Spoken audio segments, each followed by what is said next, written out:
otro, hacen a todos sus hijos como amarte más yo también, porque sin la ley nunca vamos a recuperar. Pone la ley primero. Mi gente sí buscan soluciones para los problemas en el barrio. Mi gente está sufriendo y por eso aquí estamos. Dale soluciones. Cristo en la Biblia, mi gente sí buscan soluciones para los problemas en el barrio. Mi gente está sufriendo y por eso aquí estamos. Dale soluciones. Cristo en la Biblia, mi gente. Dale luz, dale luz, dale luz, dale luz y despierta mi gente. Dale luz, dale luz, dale luz, dale luz y enseña a mi gente. Ey, ey, a Dios ellos no le temen, por eso es que mi gente no tiene soluciones. Ey, escogidos sobre las naciones de todos los colores y somos los mejores. Ey, tienen que dejar a todos los dioses paganos para entonces salir de las maldiciones.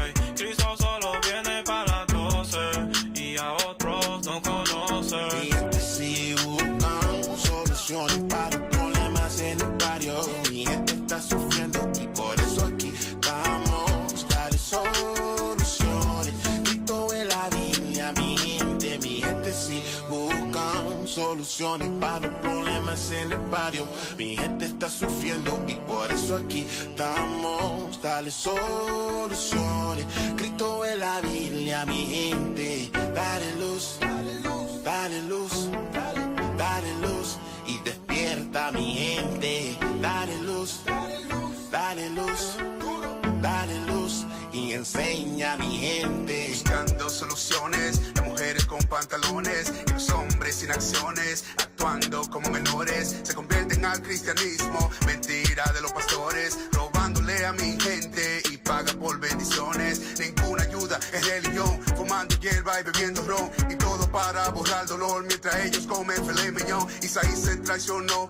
por un pedazo de carne que tú crees que va a hacer cuando el pedazo es más grande. Oh, Lord. Si buscan soluciones para los problemas en el barrio, mi gente está sufriendo y por eso aquí estamos. Dale soluciones. Cristo en la Biblia, mi gente sí buscan soluciones para los problemas en el barrio. Mi gente está sufriendo y por eso aquí estamos. Dale soluciones. Cristo en la Biblia, mi gente. Dale luz, dale luz, dale luz, dale luz y despierta mi gente. Dale luz, dale luz, dale luz, dale luz y enseña a mi gente. Enciende el calendario porque ocurre está el camino. Sin tu brújula no hay dirección. Náufrago vacío, los martirios de esta vida los produce el enemigo. A causa de la rebelión que tu pueblo ha cometido, centenarios ha sufrido bajo rigor y castigos. De coronas a castillos, a corona y cigarrillo. Ahogando nuestras penas necesitamos auxilio. Padre, me arrepiento, necesito estés conmigo. Sin ti no somos nada más que personas en un abismo. Las heridas no han sanado, devastados, agredidos, arrepentidos por los crímenes que hemos cometido. Leo tu palabra y tu promesa me da alivio, esperándote con ansia redimir lo que he perdido, restaurar lo que desde el ombligo ya era mío, aplicando pues la ley pa' poder mirar al rey. Arrepiéntase mi gente pa' poder mirar el rey.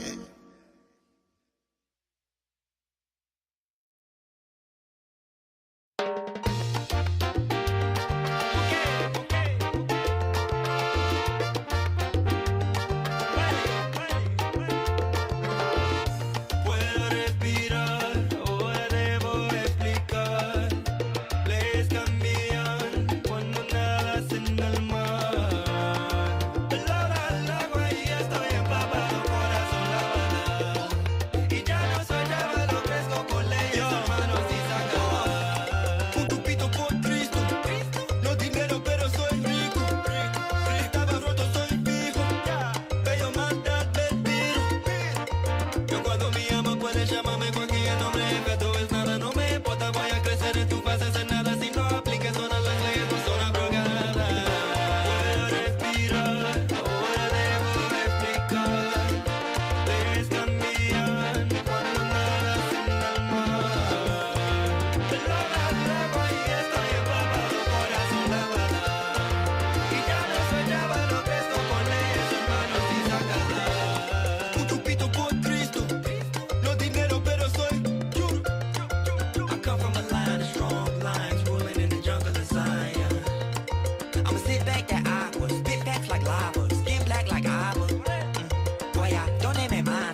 We live? You are now flying. Cold with a script like a movie shot in Maine. Whip move fast, it get higher than a plane. I be in a garment, leave a suit for a lane. Tell them move they feet fast, throw your hands like you praying. I say dripping in my garment, dripping in my garment. I be dripping in my garment, dripping in my garment. I be dripping in my garment, dripping in my garment. Plus my boots strapped up like I'm moving with an army. I be dripping in my garment, dripping in my garment. I be dripping in my garment, dripping in my garment, yeah. I be dripping in my garment, dripping in my garment. Plus my boots strapped up like I'm moving with an army. I say ready for tonight, I know it's finna be a feast. Got a closet full of culture, who the hell is Louis V? Plus I throw my garment on before I even brush my teeth. Probably leave a trail of sauce when I'm dripping through the feast. When it come to suit and tie, I probably have to pass. I see them staring hard, they be drooling in the mask. They be staring at the fringe, I'm just trying to get some gas. They be looking at the garment, probably think it cost a bag. Look, all these royal garments kinda look like graduation. You can catch me with the deacon in the spaceship causing man. Drip come from the Bible, we ain't hearing what you saying. If we catch them talking reckless, bring them hither, we'll slay them. I be cold with a script like a movie shot in Maine. Whip move fast, it get higher than a plane. I be in a garment, leave a suit for a lane. Tell them move they feet fast, throw your hands like you praying. I be dripping in my garment, dripping in my garment. I be dripping in my garment, dripping in my garment. I be dripping in my garment, dripping in my garment. Plus my boots strapped up like I'm moving with an army. I be dripping in my garment, dripping in my garment. I be dripping in my garment, dripping in my garment, yeah. I be dripping in my garment, dripping in my garment. Plus my boots strapped up like I'm moving with an army. I be dripping, dripping, dripping. Need a clean on IO Deacon, thinking Dorcas did it. I might let you meet her when she visits, full of whipping. Yeah, you see him fringes swinging for repentance. Got a scripture for these niggas when they say they close is wicked. Look, all these kings around me, you would think that we was dreaming. We just leading. We don't feed these demons, beat them through exceeding. You can spot me in this army. Lord of hosts gave us the vision while they sitting watching television, wishing we was finished up. Garment clean, yeah. Got my fit from Kiva them. D done hit that jug, cut that rug, cause he feeling it. Drip drop out of fountains, we believe cause we been reading this. I'll leave you with my Bible, you'll be needing this. Read. Cold with a script like a movie shot in Maine. Whip move fast, it get higher than a plane. I be in a garment, leave a suit for a lane. Tell them move they feet fast, throw your hands like you praying. I be dripping in my garment, dripping in my garment. I be dripping in my garment, dripping in my garment. I be dripping in my garment, dripping in my garment. Plus my boots strapped up like I'm moving with an army. I be dripping in my garment, dripping in my garment. I be dripping in my garment, dripping in my garment, yeah. I be dripping in my garment, dripping in my garment. Plus my boots strapped up like I'm moving with an army. I be get it in A, check it out A, get it in A, check it out A, it's going down A, mash it up A, mash it up, mash it up, mash it up. Yeah. You are now flying. Where my captain at? Southwest. Wake up, moon outside, it's a party. Hop up, dedication, it's a party. The can't nut destruction, it's a party. Too loud, too lit, move with the body. Bible with the pins in a black bag. Dance, dance, dance, dance, dance real fast. Zonovan book, yeah, I got that. Hold up, that's an Israelite starter pack. Passover dance with a staff in hand. Beast day show for a contraband. Dancing like I'm trying to see the homeland. Pentecost first fruits to the big man. Nobody party like an Israelite. Fist in the air like it's time to fight. North the kingdom trying to party with the Judites. Bop, bop, bop, bop on my Benjavites. We ruling like Wakanda in the king time. Meanwhile, he told us work and party in the meantime. All the Lord feasts probably start around your bedtime. Dancing in the field like a band when it's halftime. You ain't got no wine, here, have mine. Don't talk about your sorrow, this a bad time. Look, I'm just trying to tell you that it's high time for us to battle to this beat like it's drumline. Wake up, moon outside, it's a party. Hop up, dedication, it's a party. The can't nut destruction, it's a party. Too live, too lit, move with the body. Wake up, moon outside, it's a party. Hop up, dedication, it's a party. The can't nut destruction, it's a party. Too live, too lit, move with the body. Dance floor time, just move up your body. Don't get loose and groove on the body. Bruise, wine, and Bacardi. If you're not turn up, then you are granddaddy. We living in the truth. We full up of the style and we dripping with the juice. And me where the most I choose, make me happy. So me dance and sweat till me slipping in me boots. Yeah, party and in a party we have fun and a dancing where we are dance till we see the sun. Party where we are party and have fun and we not go left the party till it done. Get it in A, check it out A, get it in A, check it out A, it's going down A, mash it up A, mash it up, mash it up, mash it up. Get it in A, check it out A, get it in, check it out, it's going down. Mash it up, mash it up, mash it up, mash it up. Wake up, moon outside, it's a party. Hop up, dedication, it's a party. There can't no destruction, it's a party. Too live, too lit, move with the body. Wake up, moon outside, it's a party. Hop up, dedication, it's a party. There can't no destruction, it's a party. Too live, too lit, move with the body.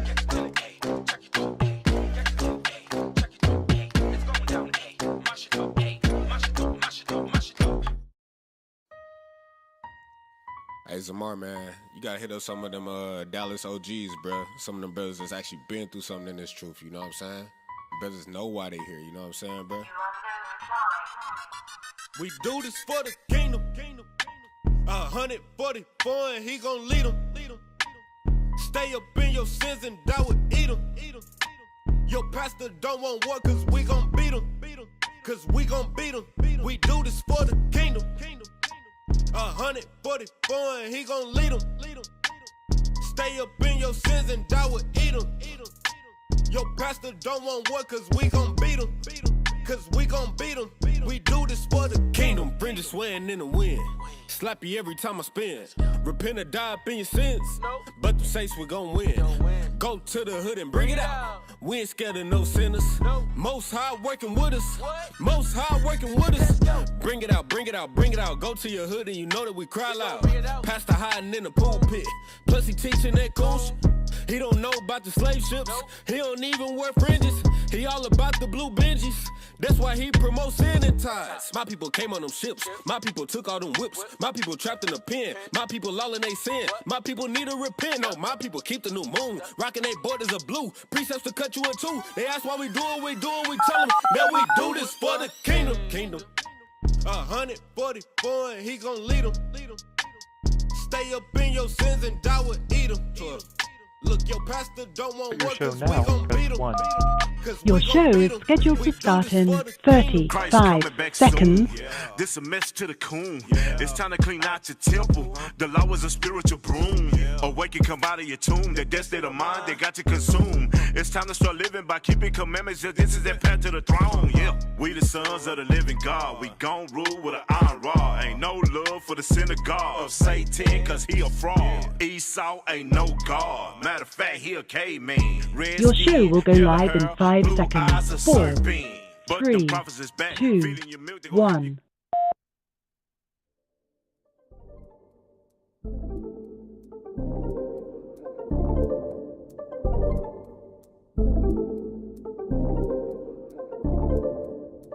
It's that time again. Yeah. Ya es la hora. You know, power hour. Ponle atención, classes in session. Tune in for an hour, maybe more, that's a blessing. Learn from the captains and the leadership.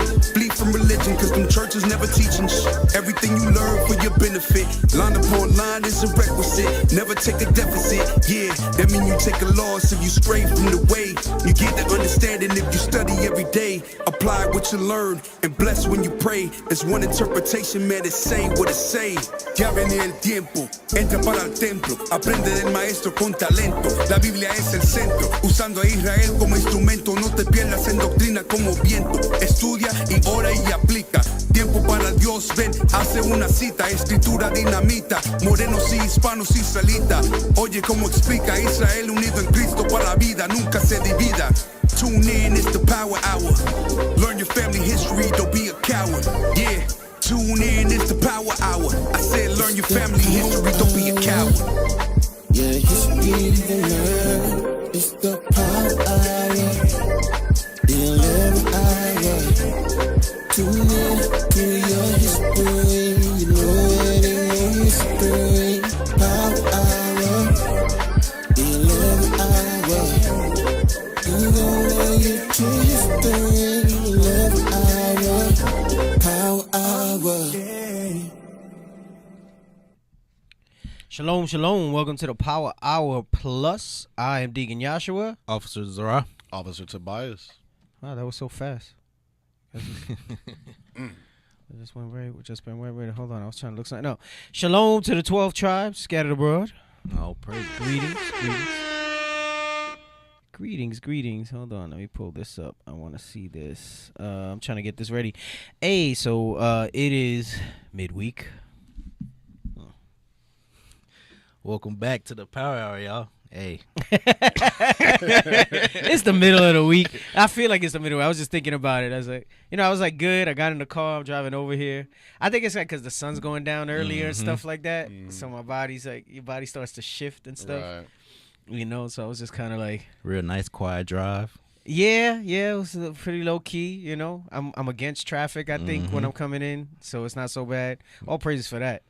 But yeah, I just realized we got like the hump day show, right? That's what they call it, hump day. Yeah, get over the hump. Up to the hump. Get that boost to get the rest of the week going. Right. I know that happens sometimes. Like I'm on the way, or like I get here and I'm kind of tired.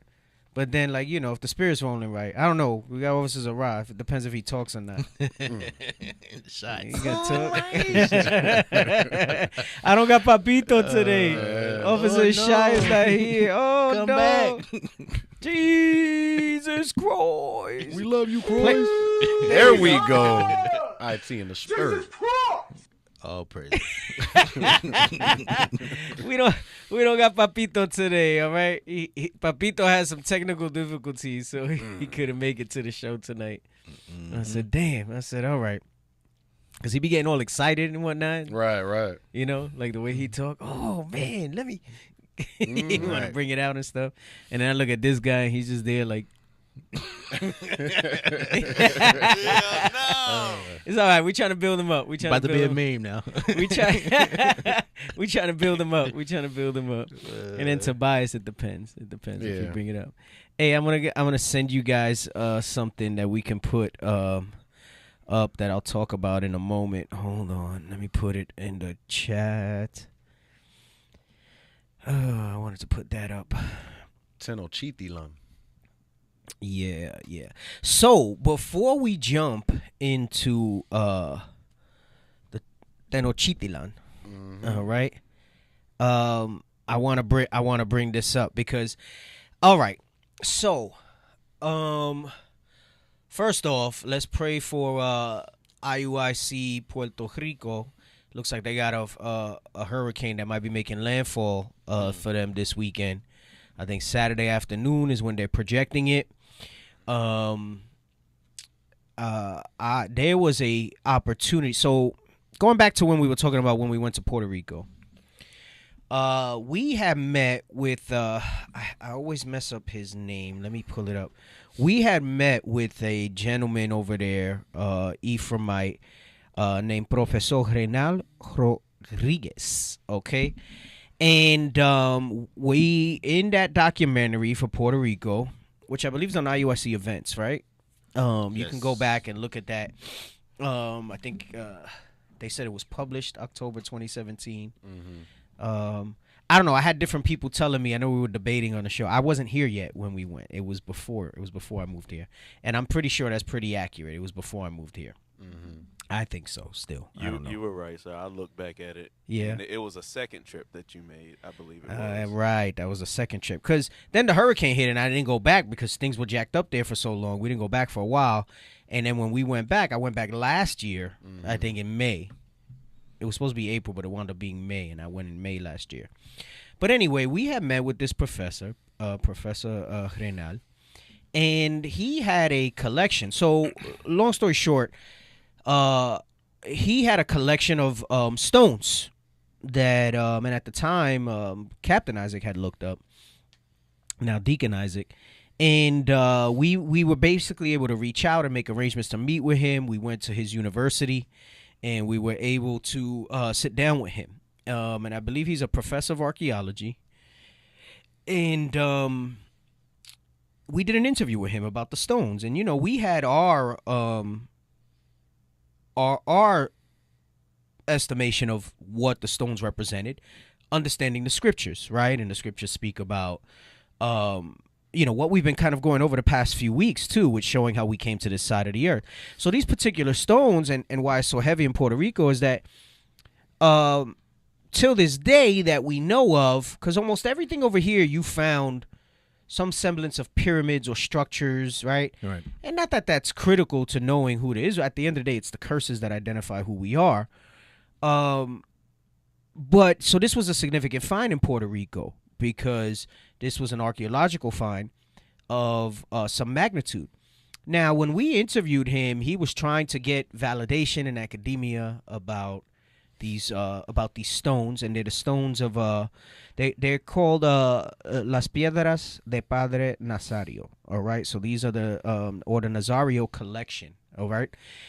And we did an interview with him, and so fast forward some years later, he reached out to. We've been trying to stay in touch with him. He reached out to us, and he invited us to sit down with him again, so we can get an update on what he's learned and what he's done with the stones. And then he also invited us to speak to his students tomorrow. I mentioned the hurricane because in Puerto Rico, right? Yes, in Puerto Rico, because I was gonna fly out there so that I can do the presentation to the class. Right. We may wind up doing it on Zoom. Hopefully the connection's good. So the hurricane, even though they said it's coming in Saturday, I wasn't trying to take a chance and get stuck out there. Yeah. Right. Because I wasn't going to stay the whole weekend. I was going to try to do a quick in and out, go meet with him, do the presentation, and come back. Right. Unfortunately, it didn't work out that way, so we're going to try to do things remotely, which we'll be doing tomorrow. We're looking to try to broadcast it on Israel Unido en Cristo Live. And then we'll also edit it up and have something going with that as well. And we're going to present some similar stuff, like we're going to use the book here from the Atkinson's Casket and whatever. Anyway, long story short, he's gone through some things, and some people have said yes, it is Hebrew. Some people know. At the time when we met with him, there was definitely nothing definitive. And we believe he's gotten some pushback from some Amalek, which are the so-called Jewish scholars, in trying to validate the stones. Because it would mean too much for them to validate, just like they never really wanted to validate the Decalogue stones, and all the different archaeological finds that we bring up, because it'll tear down and deconstruct everything that they've said and that they claim for, right? The whole narrative. Right, the whole narrative. So what's interesting, and we'll read if you didn't see it, if you haven't seen that documentary from the Puerto Rico trip, the first one that we went to with Bishop Nathaniel and whatnot, the interview is in there. It's pretty good. We met with him on the college grounds. We're gonna read a little bit about this. I did not know that Wiki had a collection of it. Right, I just figured we were gonna talk about it, and just now I was typing in the stones of Padre Nazario, and this came up. And within the first paragraph, you're going to see, even on Wiki, that some people say there might be a connection to the 10 lost tribes. So I believe at the time that we met with El Profesor, he wasn't really 100% with it. Right. But I think he's starting to see and kind of lean towards it. So, he's pretty, as far as academia, pretty respected. He has a pretty solid social media presence or whatever. So it'll be a big deal for us to be able to present to his students and interview with him again and bring that type of stuff out. Hey, that's good right there. Yeah, so Lord's will, we'll see how that goes. And I think that's a great opportunity. We've always made it a point to be cordial, civil, stay in touch with him over the years, and bring this kind of information out. We also have Officer Eliab, formerly of IUIC Miami, that moved out to Puerto Rico to help them build. Officer Gideon's down there, been putting in work, stayed there for a long time.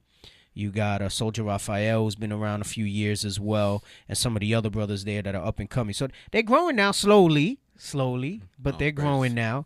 Ephraim's a tough nut. They're a tough nut to crack, especially because they're crazy. Yeah, I say they because I'm not crazy. I'm not a crazy Ephraim.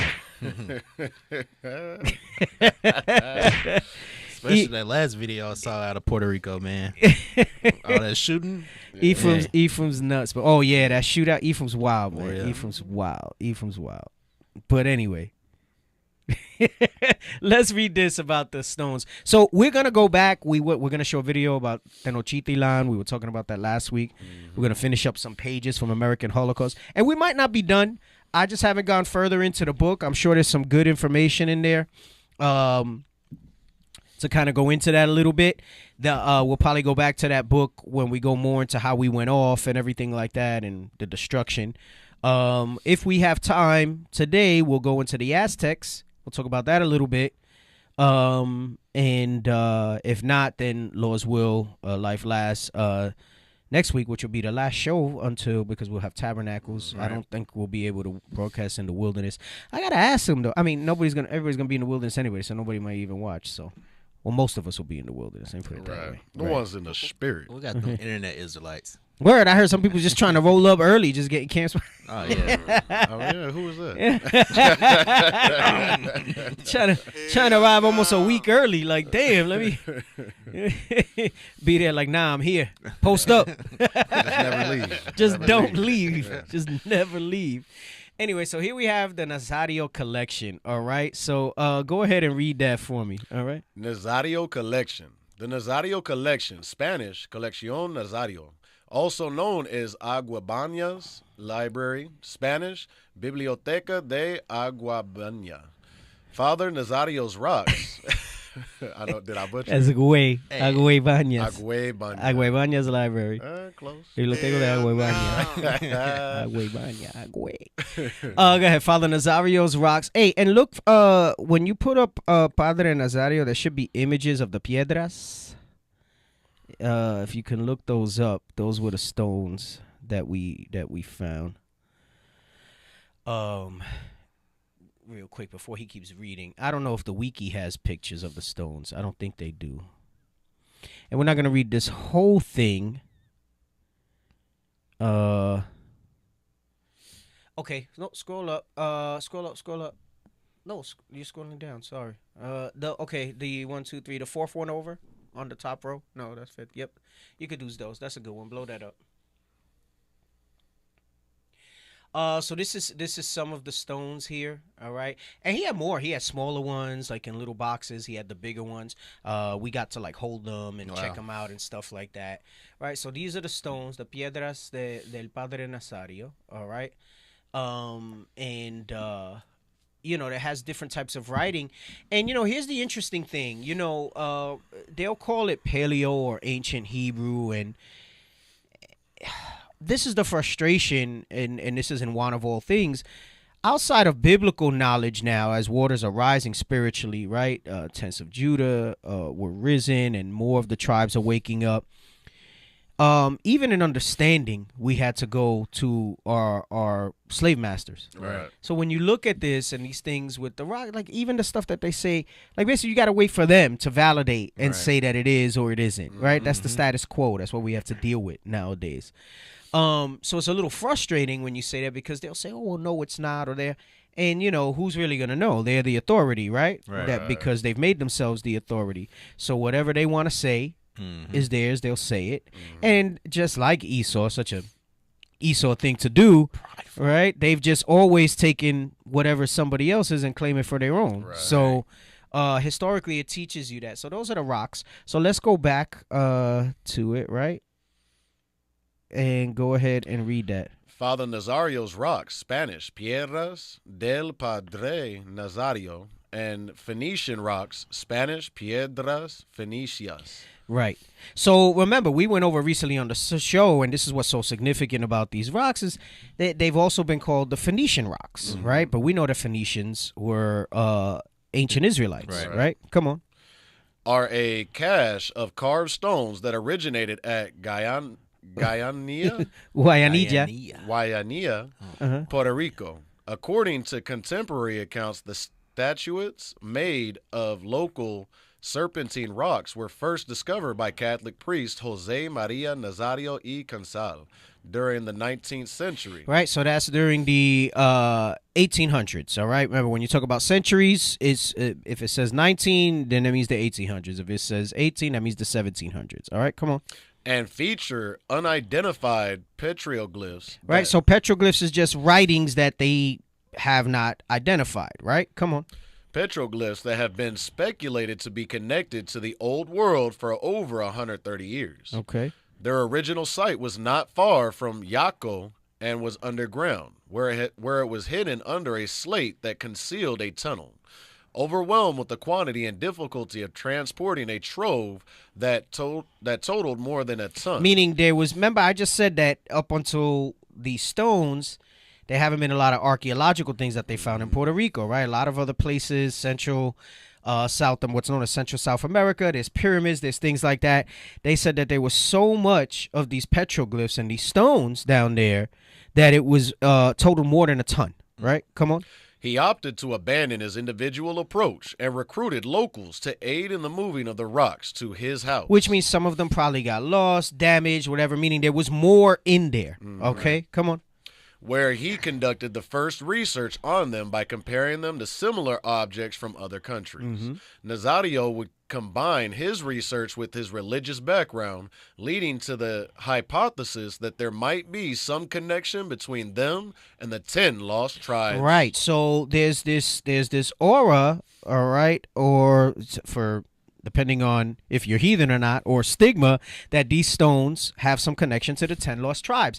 Now, notice this was largely, they'll say religious because especially in these times, you say religion and academia, religion and science are not supposed to go together. Right. I mean, I believe, especially here at IUIC, with the various teachers that we have, Deacon Nathan being one of the foremost, we're able to show you that they're not mutually exclusive, right? The Bible is the history, and then there's other documented accounts that bring this forth. Right. Because they'll try to tell you that, it's because they were just religious, that they presume that these are the people because they're looking, and people who discredit it, they'll say it's a fairy tale. So you usually have, I mean, there's more, but you break it down to two camps when it comes to the lost tribes. Right.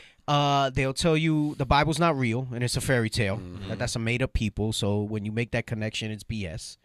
And then you have the other that'll tell you, the tribes are all people, right? Like I even found some stuff where I think they tell you Great Britain is Ephraim, or I don't know, the United States is Ephraim and Great Britain is Manasseh, and they try to include all people. Like I've seen things like that out there, and it don't make sense because it don't add up with what the scriptures say. The curses. But a lot of these accounts do come from priests and friars, right? That wrote this stuff. Now, that doesn't mean it discredits it. It just means that they had a working knowledge of the history of the Israelites, right? And remember, we've gone over this with the iconoclasm even recently on the show. Because of how effective the iconoclasm was. And let's read that in First Maccabees. Is First Maccabees 3? Yes, sir. About painting images. And that's not the only occurrence, but that's one of the most popular. We could put it there that it says it so plainly. You have to understand that it was the practice of all these heathen nations that had us in various captivities to try to erase the Israelites' history. Right. Remember, when you read in Judith 5, they understood that if we were for our God, that their plans would be disrupted. But that if we were not for God, not keeping the commandments, right, then their enterprises would be successful. Right. So, whereas when they conquered other nations, they kind of would leave, some of their remnant of history behind because it wasn't a threat to their whole heritage. Right. But we are, right? And we were historically. So their aim was always to eliminate as much of our archaeological things as possible because, again, academia will tell you, well, where's all this evidence of these things? And if Solomon was such a great empire and if all these places, well, they destroyed it. Right. Like you're going to read here. Go ahead. Come on. The book of First Maccabees, chapter 3 and verse 48. And laid open the book of the law, wherein the heathen had sought to paint the likeness of their images. Right. So it says the book of the law is dealing with the Bible. That's another word to talk about the Bible. Meaning what? First of all, we had images in the Bible. Right. Freaking dummies who say you're not supposed to have images. Right. And that they sought to paint their likeness. So it got to a point where they said, listen, we're not just going to destroy it and leave that question there. We're going to paint our likeness into it, right? Which goes back to their MO, right? Because, that was their thing. They wanted to go ahead and paint their likeness into things. Yeah, we're this, we're everybody, we're the Greeks, we're all of that. So I bring this out to say that when you read this last line here, what we read about the stones, they throw this in there and they say his research with his religious background, and then that's what led to it saying it's the 10 lost tribes. All right, but go ahead, come on, read on. Due to the ramifications that their authentication would have on mainstream concepts of Pan-American history. Right, meaning the ramifications of it would turn the world upside down. Destroy everything. It would destroy everything that they put forth. Right. They would have to kick everybody if let's say they were to do the right. We know that's not going to happen biblically, but if they were to do the right thing and acknowledge us before Christ come that we're the Israelites, and it turns this whole thing, they would have to kick all them people out of Israel, and actually that whole so-called Middle East area. Yeah. Right. They would have to disrupt everything that they've set up. They would have to admit that the Balfour Declaration was a lie. All that stuff like that. Right. Come on. Due to the ramifications that their authentication would have on mainstream concepts of Pan-American history. I'm sorry, you know what else that would tell? That we didn't come from no Bering Strait over Right. ice landmass and none of that stuff. Mm-hmm. It would validate too much. Right. Our truce is a threat to their lives. Yes. Yeah. Yes. That's exactly it. Say it again. Our truce, the truth and reality of who we are and what we stand for is a threat to their lives. They Yes. live in a false reality. Yes. Come on. The authenticity of the pieces has been in question from the onset. And I'm pretty surprised that this is up here like this, because it's letting you know, it's not telling you why the authentication of them would upset the concepts of Pan-American history, but it's telling you that because of that, it would put in question, they were put in question from the onset. Come on. Exactly. With researchers providing conflicting opinions. Go ahead. Despite this, several foreign archaeologists traveled to Puerto Rico in order to study these pieces. That's like when somebody will say, yeah, I don't want to fight this guy, but man, I would love to fight him. Right. You know, so yeah, those stones are crap. That's not legit. But I'm going to travel over there so I can study them. Right. Right? Like, so I can't make it I can't give them credibility. But on the low, I'm going to try to go and They desire have some to check. significance. Right. Yeah. Come on. Where we at? Among? Despite this, several foreign archaeologists traveled to Puerto Rico in order to study the pieces. Among those that inquired on the matter was ethnographer Alphonse Pinart. Alphonse Pinart. So I guess he was a French scholar, linguist is what it says, ethnologist and collector. All right, come on. Who examined the pieces and concluded that they were undoubtedly authentic. But what does that mean? That's real vague. So he says that they were authentic, meaning that it wasn't something that was made in modern times, that it is something that was from, what's the connection? Ancient Arawaks, right? Before, meaning predating the conquistadors. Because our history on this side of the earth starts with the conquistadors, right? Go ahead, come on.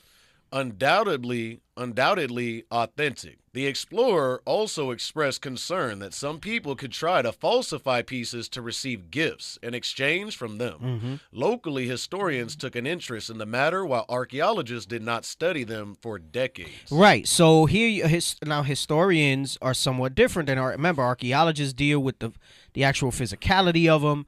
Historians will deal with more like how they got there potentially and all that stuff like that. Right. Yeah. What drove them to make it, what era they were from or whatever. Right. Go ahead. Come on.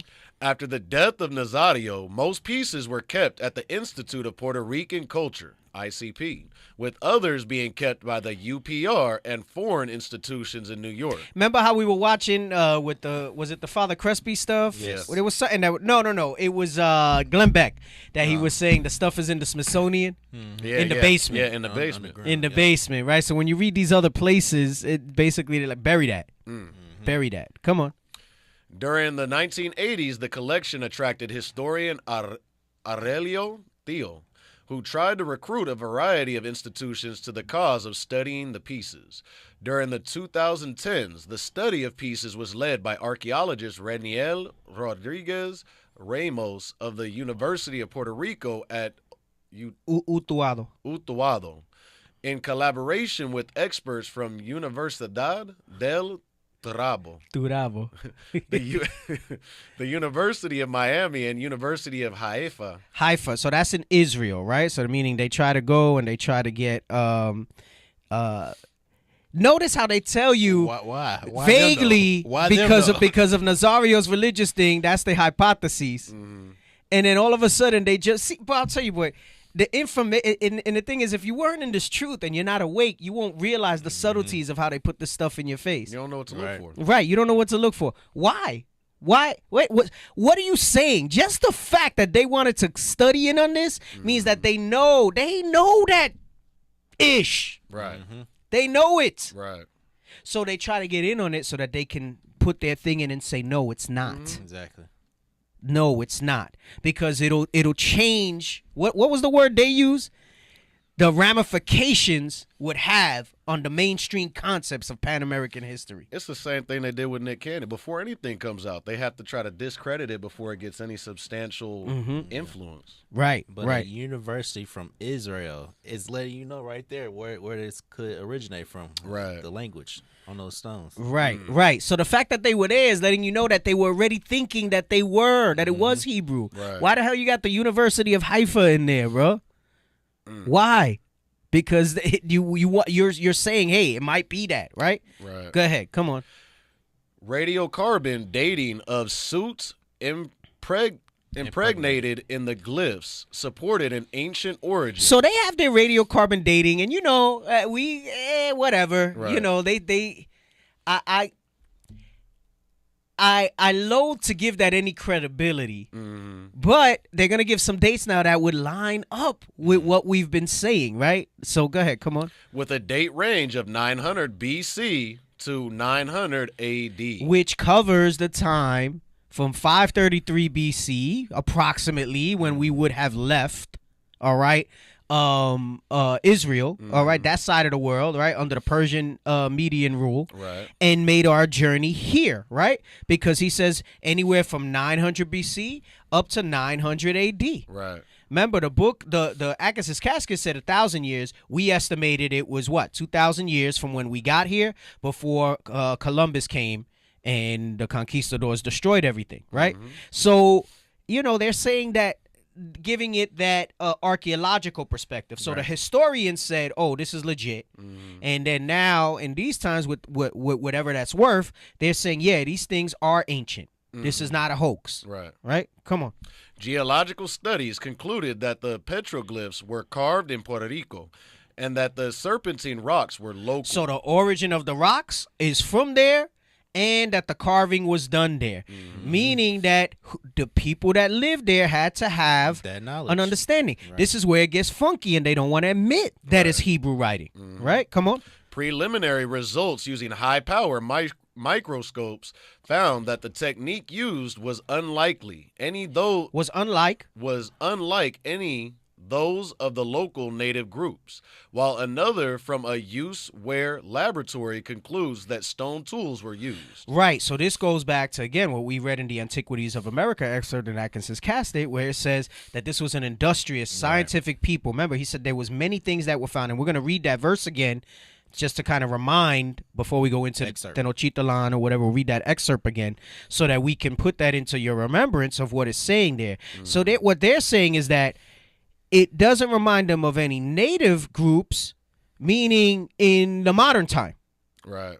From what they know of modern native writing, right? But go ahead, come on. Preliminary epigraphic studies found some similarities between the petroglyphs and the Libico-Berber alphabet as recorded in the Canary Islands and the Tartessian language of the Iberian Peninsula. However, a 2019... Hey, so remember, with the Iberian Peninsula, Bishop recently brought stuff out dealing with that region, and it's letting you know that was dealing with us, right? Remember when it talks about during those ages and the Inquisition and all that stuff, he spoke about Iberia, all right? The Iberian Peninsula, what they say that region is, right? But again, it would all make sense based on what we've been bringing out, right? Because of the journeys that were taken here prior that nobody gives credit to, right? Go ahead.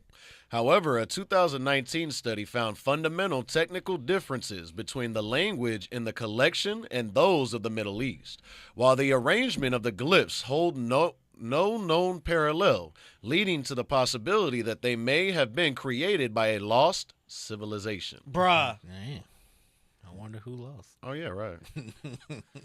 Yeah, the lost tribes, the lost civilization. Hey, bro, you got it. See, what does lost mean? What is essentially lost? Psalms 83. Yes, sir. I'm gonna say if anybody's lost, we're it.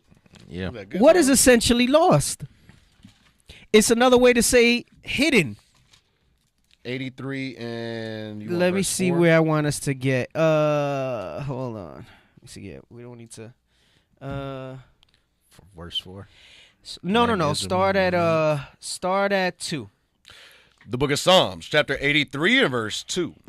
For lo, thine enemies make a tumult. And they still are. They're seeing these rocks, everything we brought out, that all of a sudden, bro, you glaze over that. Why was the University of Haifa involved in this? Right. Why? What are these things is not like the other? University of Miami? Okay. You got that makes sense, right? That's pretty close, yeah. That's in Florida, so right there, kind of close, right? Universidad de Turabo, okay, all right, that's in Puerto Rico, right? The University of Puerto Rico at Utuado, okay. And then the University of Haifa?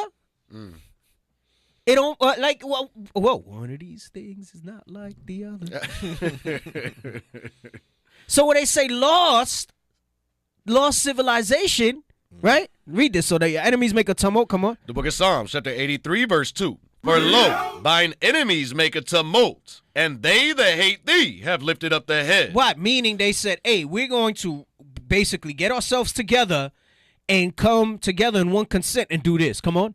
Verse 3. They have taken crafty counsel against thy people. And we've gone over this. There's so many ways that they've done crafty counsel. Slavery, keeping us from reading, iconoclasm, like we read in First Maccabees, all right? The decree of following politics in First Maccabees 1 and 40, right on down, all to the end that we would forget the law and the traditions and all those things like that, right? One of the other crafty counsels is any history comes up from them, destroy it or deny that it has anything to do with the connection of their real heritage. Right. Come on. They have taken crafty counsel against thy people and consulted against thy hidden ones. Against that lost civilization, against thy hidden ones. Are the so-called Amalekites, right, where they say the Jewish people in Israel hidden? No, they're not hidden. On Front Street. Right. All straight out saying this is who we are, right? So it says they've consulted against our hidden ones. Come on. They have said, come and let us cut them off from being a nation. A lost civilization. Come on. That the name of Israel may be no more in remembrance. Right, because they don't call them Israelites. Right. Either Israelis or Jewish people. Right. They don't call them Israelites. They have a thing amongst themselves that they don't use that word. They don't like to use that word. Very rarely. Why do you? But what do they say when they talk about them? Jews, Jews, Jews, Jews, Jews. That's all they say. Jews, Jews, the Jews. Because there's power. The mere name of our nation terrorizes them. That they don't want to say it. That's the same reason they cannot just call us the Israelites. Right. They call us BHI, Black Hebrew Israelites, or Hebrew Israelites. Right. Because the name by itself just sends shivers down their spines. When the angel gave that name, when God gave that name to Jacob, it had power. It's power. Right. It's power. Read that verse again, verse 4. Verse 4. They have said, come and let us cut them off from being a nation, that the name of Israel may be no more in remembrance. Their goal was to make sure that the name of Israel is no more in remembrance. So now, we're not going to read this whole wiki page. You can read it on your own, right? I just found it now, so, I can't vouch for all the information that's in there. But that little intro covers a lot. There was one thing I did see that I wanted to see. Hold on. There's a section there that talks about a Phoenician hypothesis. They got public exhibitions. Let me see. There was something else here that I thought I wanted to see, but maybe not. And it makes you think, too, like, how did the information about these rocks get to that University of Haifa? How did they know? Right? Because I'm pretty sure the people that examined it at first, they had some connections to those people at that university, right? Right. Potential hypotheses. Let me see what he says. So they go into the Liebko Berber. Man, that should let us know how much we need to be focusing on the power that's in our name, taking back our heritage. Right. They go out of their way to hide these things from us, to try to discredit us and take away the meaning of what it means to be Israel, to be an Israelite. We should not be ashamed. At all. Okay, let's jump all the way down to where it says potential hypotheses. Hypotheses. And start in the second paragraph where it says after the initial studies. Yes, all right. After the initial studies, a set of cave paintings was uncovered near Playa Los Tubos, which Rodriguez decided to capture and send to Renata. Springer Bunk, a philologist? I don't know what that is. Yeah, a philologist who has authored several books about the Libico-Berber characters at the Canary Islands, who responded in the affirmative about their nature but lost interest. So that's somebody who studies languages. Okay. Go ahead. Kind of like a linguist. Yeah, but I guess they deal with like historical languages or whatever. So, okay, go ahead. Gotcha. Who responded in the affirmative about their nature but lost interest after being told that they were found at Puerto Rico. Wow, so you see that? Oh, wow, this is exciting. Right. Their origins. Oh, PR? Fall back. Bo, I'm telling you, that's that crafty council. Right. You think that because this thing happened thousands of years ago when they got together that those things still aren't maintained. Right. They're meticulous in maintaining their records, which is why they know it's so important to have destroyed ours. Right. And they have their edicts that they pass down. They have these things. Not to go too off track, that reminds me, I'm watching this show, Evil, on Paramount Plus. And it's like a Catholic priest and whatever, and deals with like supernatural stuff. But it's interesting. It has some interesting things to me. It's funny. They show the devil with horns and stuff like that. But no, so the whole thing that it made me just think of this, how they carry these edicts on, is so the whole show's revolving around these sigils that they found, and supposedly they're demonic sigils. But the demonic sigils really represent certain houses that carry on their legacy of keeping that demonic stuff alive, right? And again, not to go too far left, my point is that they pass this thing down by families. Right. So those same families of these elect that were there together, that did this in all one consent, they keep those records and they pass that thing down. And it's like, okay, one day this child, they pick the successor. Right. And they say, okay, all right, when he gets to a certain age, we're going to tell them his family history and this and that, and now let's take all this history out and reveal this to them. So they're all in cahoots is the point that I'm saying. That's wild. So the family itself, literally, it's their responsibility to try to keep things hidden. Yeah. And they'll make sure that they breed like with certain family, not like immediate family members, but like certain things and things like that. Right. Just that part of the show I'm thinking about. It's not for everybody. It's supernatural BS. Some elements are kind of cool because they leave it open to like ambiguity, but it's kind of like the House of Dragon. They got that kind of I like it. I like the show. I used to like the show Supernatural too. I knew it was all BS. You know, they talk about Leviathan with like these worm monsters, whatever. It's just kind of sci-fi-ish type of stuff. But this particular part stood out to me when I see that, and they're like, because they have like an edict, and there's this thing, and even in academia, that they're not going to touch certain things. Right. That's why you wonder, they'll have you believe it's because they say it's falsified. But we just read about how much validation so many of these things got. Right? So, go ahead. Come on. So read on. Ultimately, he combined these with the seafaring nature of Caribbean natives and studies like one in which archaeologist Richard Thomas Callahan of the University of Calgary studied how far the Canary Current could have dragged a drifting vessel to formulate a hypothesis that he wanted to falsify. So this is what we were bringing out when we spoke about the currents, right? And they're saying, they dragged that out to try to falsify that basically we want to believe so much that it's the Israelites that we falsify stuff. But guess what? Occam's razor. Usually the simplest answer is the one that makes the most sense. And what sounds more realistic? That a seafaring people with knowledge that had a navy historically were able to come together with reparations, with funds that were given, like you read in Ezra's in the Bible, and make a journey to a place that they knew, or we traveled across a frozen tundra where nothing lives, no life, freeze miles of it, nothing grows, and we were able to make it across that and then somehow disperse from them frigid places all the way over here, all on foot. But Columbus discovered America by accident, and that makes sense. Well, it don't make sense. It don't make sense. But anyway, go ahead. Come on. Following mm-hmm. the 2019 studies, Rodriguez distanced from previous stances and considered Nazario's 10 lost tribes hypothesis as falsified, since the similarities that were previously noted were insufficient to account for fundamental differences found in the way that the languages were written. But of course, it would make sense if they dated them to anywhere from 900 BC to 900 AD.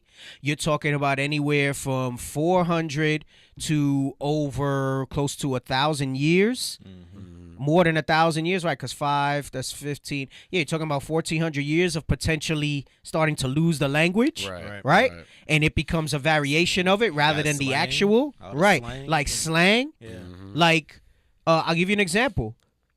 The KJV was the English standard. Yeah. Do we speak this way now? No, sir. No. Right? The language has been modified. Right. They'll even modify Bibles to try to modernize the language. Right? But it's interesting that they say this because, and what we're reading here, because again, we're meeting with him tomorrow, and we did reach out to him. And,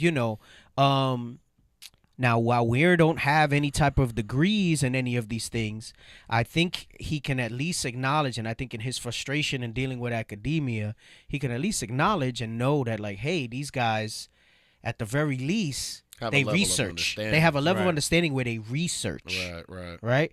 And we're looking at these different things and these different annotations and these different books and things like that. And I'll be honest with you, just based on what we read at the top, the academia is never going to give him that validation. They're not. No. They're not. It's going to be this mystery. It's going to be this ambiguous thing. Probably discredit his name, maybe at one point. And I believe that he was concerned in that. Like when we did the first interview, you could tell, we want to be respectful of that. I mean, he's not repenting yet. Who knows? Maybe he will at some point. We don't know. But obviously, it was interesting enough that he wanted to speak with us again. And, he said, hey, speak, maybe he's going to go the approach of just throwing out a different perspective and not fully buy in on the record. On the record. Maybe deep down, he still does hold to that, right? Because what they're telling you is that he abandoned it, which means he held to it. And I'd like to believe his first meeting with us, and I think him reaching out again impacted that in him.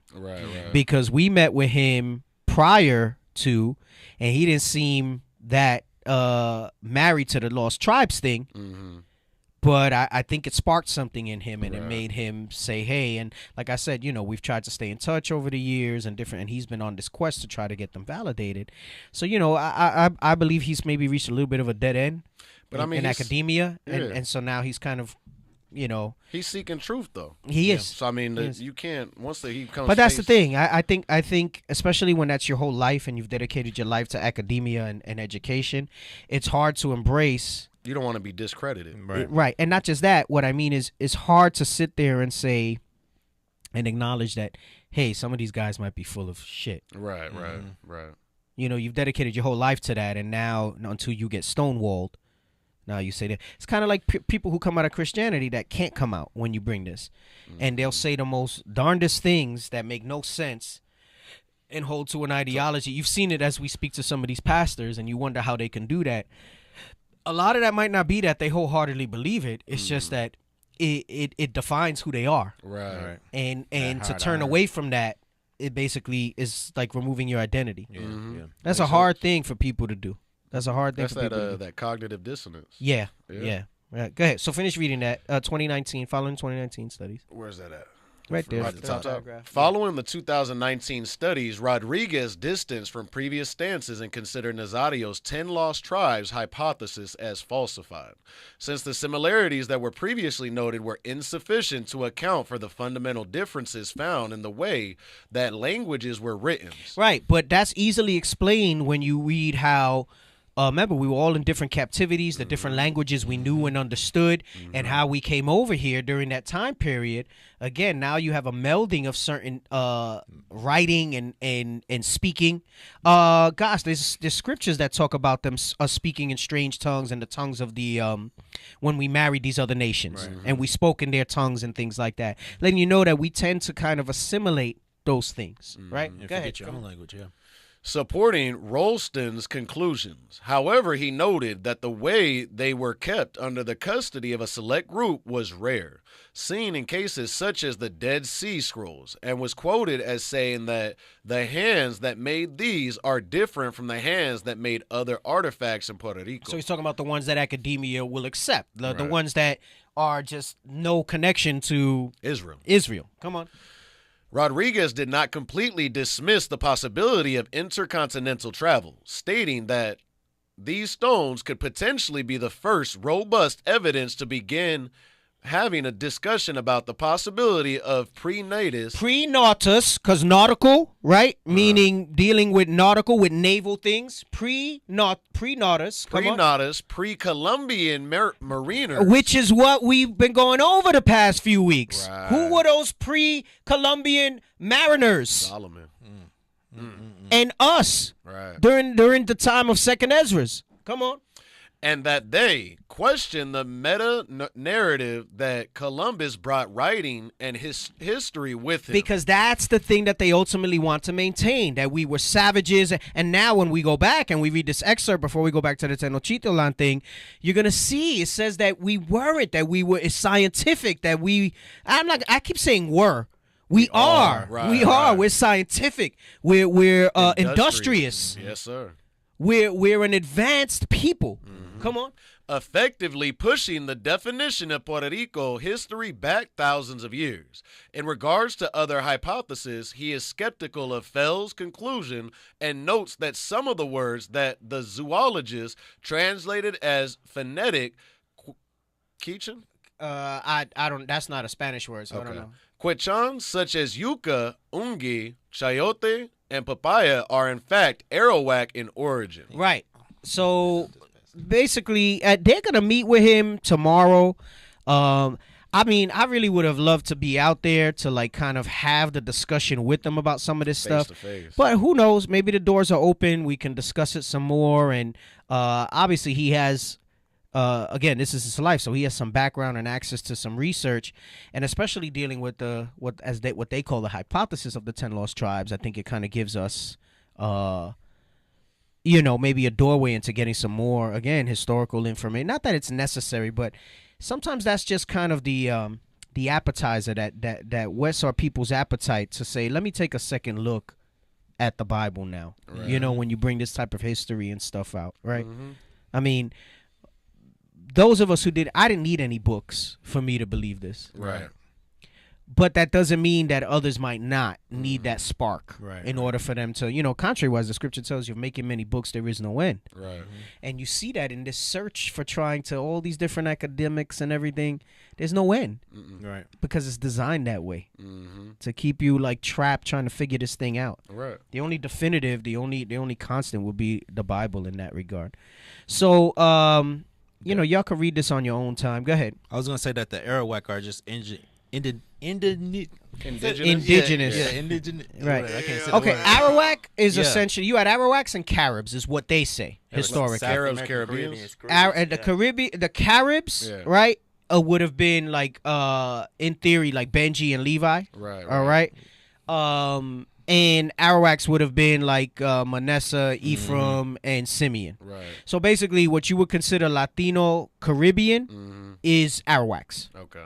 And Caribs would be, like, again, there's some nuance to that. I'm not going to say that definitively that Caribs were that. Because some people tell you that, remember, it wasn't just Northern Kingdom came over here. Just like some Northern Kingdom stayed, you had some of the other tribes that did come with us over here. Right. But the bulk was Northern Kingdom, and the bulk stayed behind, right. Judah, Benjamin, Levi. All right, but there were some remnants of Northern Kingdom that stayed, just like there were some remnants that came with the vast majority of Northern Kingdom over here. Right. All right. All right. So those are the stones. Let's go and let's get the page that bottom excerpt from Atkins's casket. All right. We want to read that again. From Atkins's cat. Damn, we didn't even do the Olmec thing still. And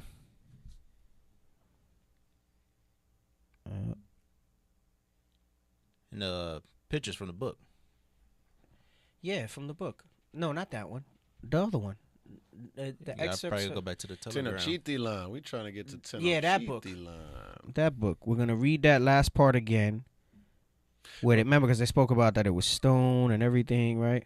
Just the images last time, if like just remembering like how they literally took they have no imagination. They go to our book and then they create everything that you have around you and then try they most certainly do, especially when you see like fantasy shows and stuff. Like I'm watching the Rings of Power now, and I'm just like, man, they just Tolkien just took all.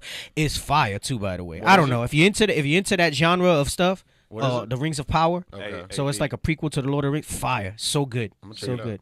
So everybody, including myself, is interested as to what your Paramount playlist is. You're dropping all these shows, and I'm like, what? Nah, but I mean, that's really the only show that I watch on Paramount is Evil. I don't know what else is on there. Like, I get to watch stuff, but I don't get to watch stuff. So it's like weird. It depends. Like it comes in like binges and not. Right. So it's like feast and famine. So sometimes I can watch things, and sometimes I can't. Sometimes it'll take me 3 nights sometimes to watch a movie. Like, cause by the time I stop, I might a little while and then I fall out. So you're falling asleep. Yeah, I'm falling asleep. So I'm like, damn. But and I know I can't go straight through by the time I watch. Like unless it's during the day. Like at night, I can't. Like I'm just done. Once I hit the sofa, it's a wrap. Hey man, Officers Raw. Hey, yeah. Hey, we was watching the movie together, and then like the first 10 minutes, I look at him, and then he already knocked out. I'm like, dang. Hey, I don't look to put things on my playlist that I'm like, ooh, that might be biblical. Right. Contrary wise, I just watch what kind of I just like, and it's pretty broad, the stuff that I like, and my mind is just so much in this that I see parallels all the time. Right. So it's not like I look for something and say, ooh, that might be biblical. Ooh, that might be biblical. It just pops out. Yeah. I'm not. Listen, when I first came in, when the leadership would like tell us stuff about movies, I would go to movies with them. I mean, we used to go to see certain movies that would come out periodically with Bishop Nathaniel up where he lived in New York. And we would be waiting for them to like tell us what they might have seen in the movie. And I know that you could fall into this trap. I would sit there and like try to force myself to see something in the scriptures. Right. And maybe you do, maybe you don't. I stopped doing that a long time ago. If it comes, it just comes. Right. It just like, sometimes I watch something and I don't see nothing biblical in it. Don't mean that there isn't anything in it. I might just be zoning out. Right. I might just be zoning out watching something. But a lot of times I see something. And it might not be biblical like historical. It'll be like, for example, She-Hulk is feminist. Like I started watching some episodes of She-Hulk. I'll probably finish it just because, I like comic book movies, But it's you could tell it's a whole feminist thing behind it and stuff like that. But you can't just let Hulk be Hulk. Yeah, But it's some things, So yeah, I don't particularly put things down to say, yo, it's deep. So yeah. So that's why I say that, because when people ask a question like that, it might be like they want to, maybe there's some stuff there that I can make. Right. I just kind of watch what I like, and if something comes out that makes me think biblically, I just think biblically, All praises. Yeah. It's not like I'm trying to remember, let me use this for a show or whatever. That's kind of like in my head. That's kind of like a gift, man. Bro, I clearly have to expand my horizons.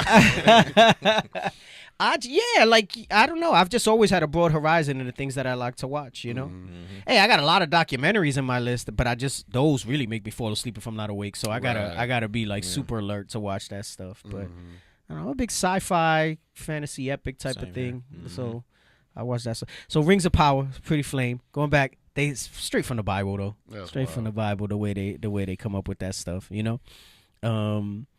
It's like I got my parallels of who like I think we are and who the people are and stuff like that. But it's good though. It's a real good show. I forgot when the new episodes come out. There's a new one coming out soon, but it's good. The Rings of Power is really good. I enjoy it. It's on Amazon, The Rings of Power. So let's go up a little. It's the paragraph above.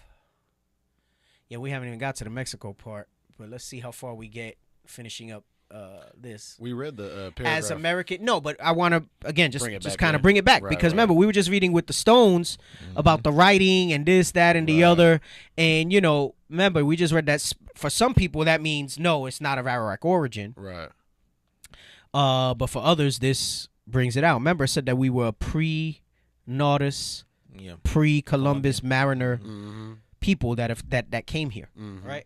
So go ahead, read that part again. As America became settled by a civilized people, and the industry of the enlightened, divested lands of the rough productions of nature. Numerous remains of antiquity were discovered in almost every section of our country, which had been improved. Indeed. Right, so he said that it was a civilized people that settled it, right? Meaning when they say civilized, this is why the guy said, oh, you found those rocks in Puerto Rico? I don't want to deal with that because that's going to give credence that they had written language and not just pictures. They didn't draw stick figures on walls and things like that, right? Go ahead. Indeed, there is no part of our land but bears evident marks of having been once settled and improved by an enlightened, enterprising, and scientific people. An enlightened, enterprising, he's saying that when he says no part of our land, he's talking about America, about this side of the earth where we reside now, all right? And he says that there's no part that you cannot see that it bears evident marks, meaning historically the things that they saw, the things that were available, that many of these things are locked up in basements now in different institutions. He's saying that they all bore mark that this was an enlightened, enterprising, and scientific people. He's speaking about the Israelites, the lost, so-called lost tribes, these lost civilizations. Come on. That they were very numerous. The extent and magnitude of their works sufficiently demonstrate. These remains of antiquity consist in walls. So these remains of antiquity, they have locked up now. These stones from Padre Nazario, those are remains of antiquity, but they won't validate them. Come on. Consist in walls, tombs, mounds of an enormous size. Remember, it said that this thing was under like a plate in a mound in a tunnel, and that it was tons of rocks that they needed help to get out and excavate. Come on. Of an enormous size. Posts, chimneys, stones, axes, hatches. See, stones, right? And then it said that because they say that we didn't use that it took. Remember, it said that it was engraved with stone. Right. They try to say that we didn't have that understanding. But it's who's giving you that reference point? The people who took crafty counsel and try to consult against us and said, let's cut them off from being a nation, so that the name of Israel is no more in remembrance. Again, that's why they won't speak power to the name. They have to, if they ever say Israelite, they have to put something in front of it. Go ahead, come on. Stone axes, hatchets, arrows, and numerous engravings on rocks. Numerous engravings on rocks. There was more evidence than what we find now. That showed the magnitude of how enlightened we are, how scientific, how industrious we are. Come on. Earthenware has been discovered in some places, and likewise some very ancient coin. Knives, axes, hatchets of various workmanship in iron and steel have been found in several mounds which have been opened. Right, so meaning where did all this stuff go then? That now you flash forward, maybe 150 years, right? Because this was from Antiquities of the America, which was in the 1800s. We're in 2000, whatever. So you're talking about, a little over 150 years, almost 200 years at this point, right? We're in 2022. Where is all this stuff? They got it. They got it. Yeah. Some of it they probably did. Some of it they did probably because it was too much. But they kept some. Their pride too. Because that goes back to what I was saying with the show. They have to have things that they can show to the next generation. And that's what I was gonna say. Their pride. Yeah. Like this, it's kind of like the bragging rights. So as they come of age, they can sit there and pass them down. I mean, It reminds me of how they put like animals on the walls. And so it makes me think like they want to pass the tools down. Yep, exactly. So we last week were talking about Tenochtitlan to show some of the industry and things like that. Before we go back to the pages in the book, there's a little 8-minute video here. Somebody had posted it in the comment stream, and they had asked for us to show some of this. What I found interesting, again, I like that. I still like the Asgard thing. I think it makes it more magnanimous. You're gonna see little drawings and stuff in this video, but he gives you a little bit of an explanation. I think this is a good recap rather than just reading. I mean, some of us don't have great imaginations. The reality is, right? So, sometimes you have an artist depiction of something and things like that. So we're gonna watch this little excerpt. All right.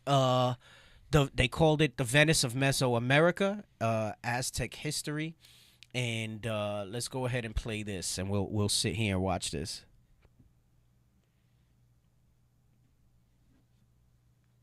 It's time we take a closer look at its crown jewel, the massive capital of Tenochtitlan.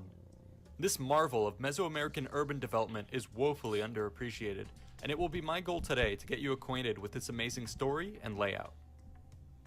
Tenochtitlan was founded in 1325 upon an unclaimed marshy island in Lake Texcoco. Stop for a second.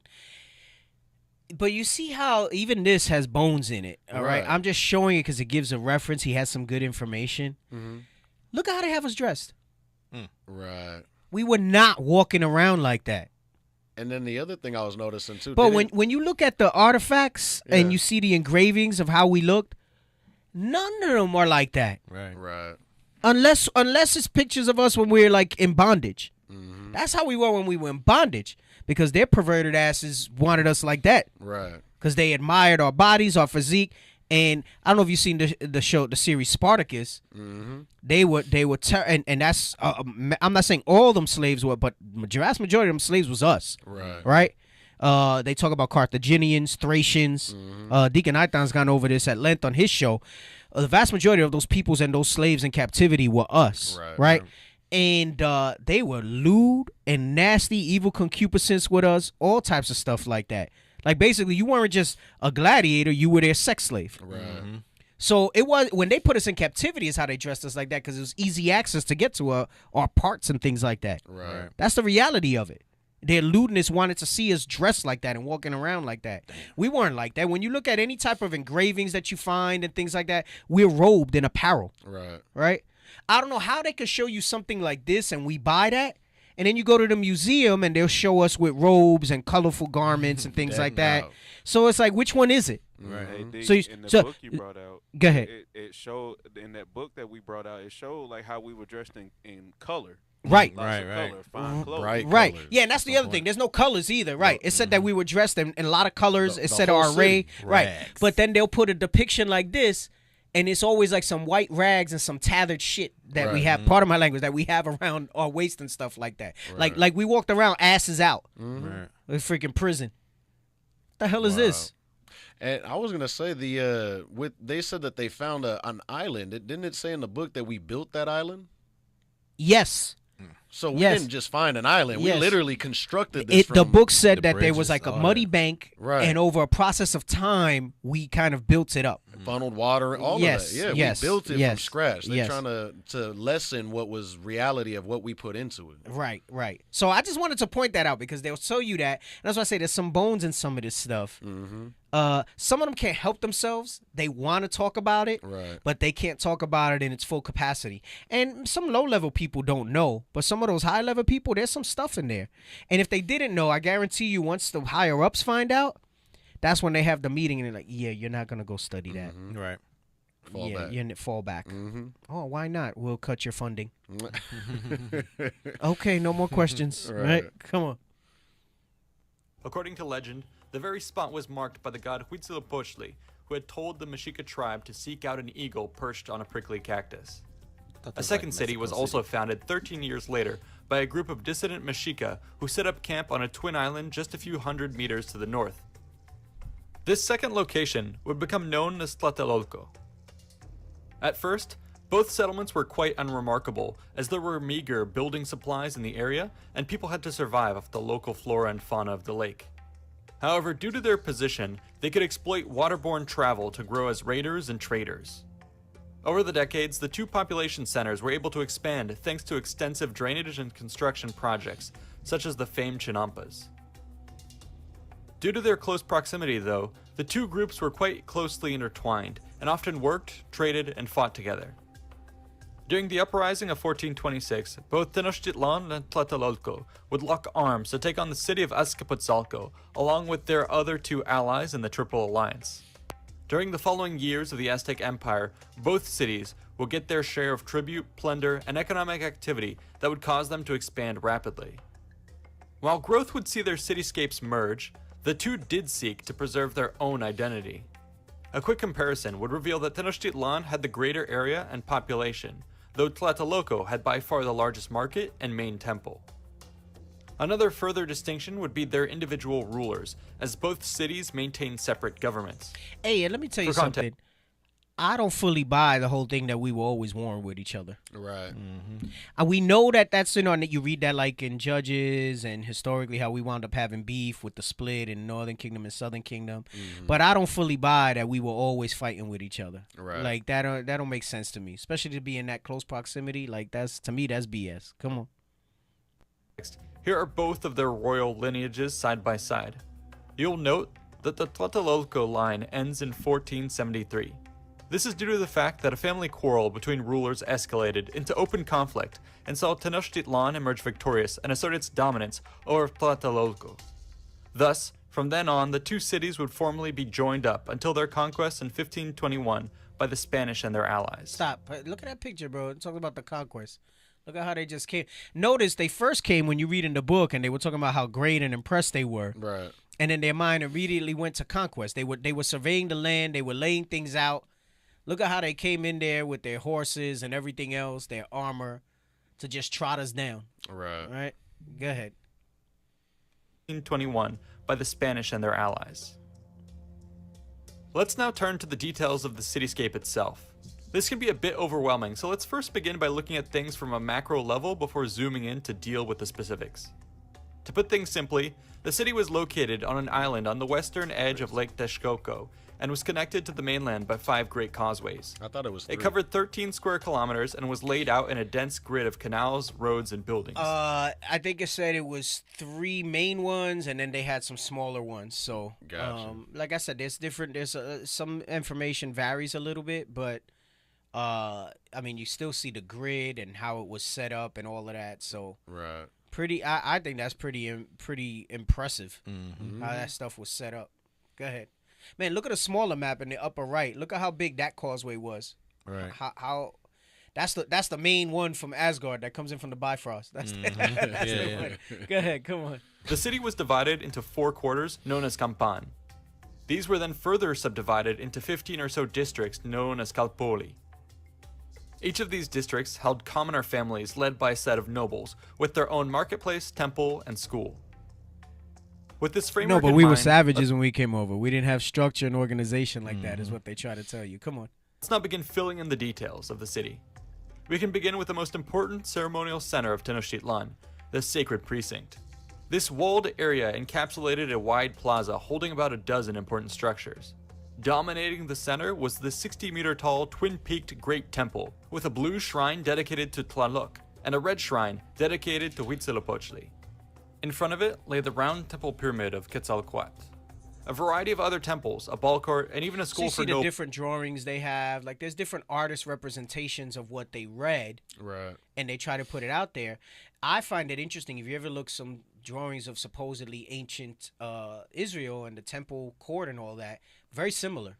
Mm-hmm. Very similar layout and structure to all of that. Come on. nobles were arrayed around the And that's remaining straight pyramids, but they probably said, the Egyptians wanted it like this. We're going to put some stairs and some Right. levels to it. But it's straight up a pyramid. The only thing that's missing the little tip on the top. They made it more functional. Go ahead, come on. Round of the Sacred Precinct. Just outside the walls were a host of other important buildings used to run the city. These included palaces, homes for dignitaries, marketplaces, and yet more temples. At this point, we would be remiss to skip over some of the Stop. incredible That features. right there looks like where the main temple would have been in Israel. I don't have a depiction of it. Maybe in the background if it looks. Remember, this is 356. See if you guys in the background can show there's drawings of like how the temple was during Herod. That reminds me of the way it looked during Herod. But go ahead. Of Moctezuma II's palace, which included a botanical garden, an aviary, a zoo, and even an aquarium. Yo, we had a zoo. We had a zoo and an aquarium. A botanical garden. You wonder where they got that stuff from. You find that stuff to this day. Damn. You wonder where they got that stuff from. Cole. Everything from us. Go ahead. Clear's report that the botanical garden contained a great many trees, sweet-scented flowers, and aromatic herbs, which were a pleasure to stroll besides. The aviary is said to have had 10 rooms housing many colorful species and birds of prey. The zoo featured jaguars, pumas, foxes, and snakes, amongst hundreds of other exotic animals, while the aquarium housed yet more creatures in the form of salt and freshwater fish located in separate ponds. This is truly something that must have been incredible to behold. Radiating out from the cluster of buildings around the sacred precinct were 4 major roads.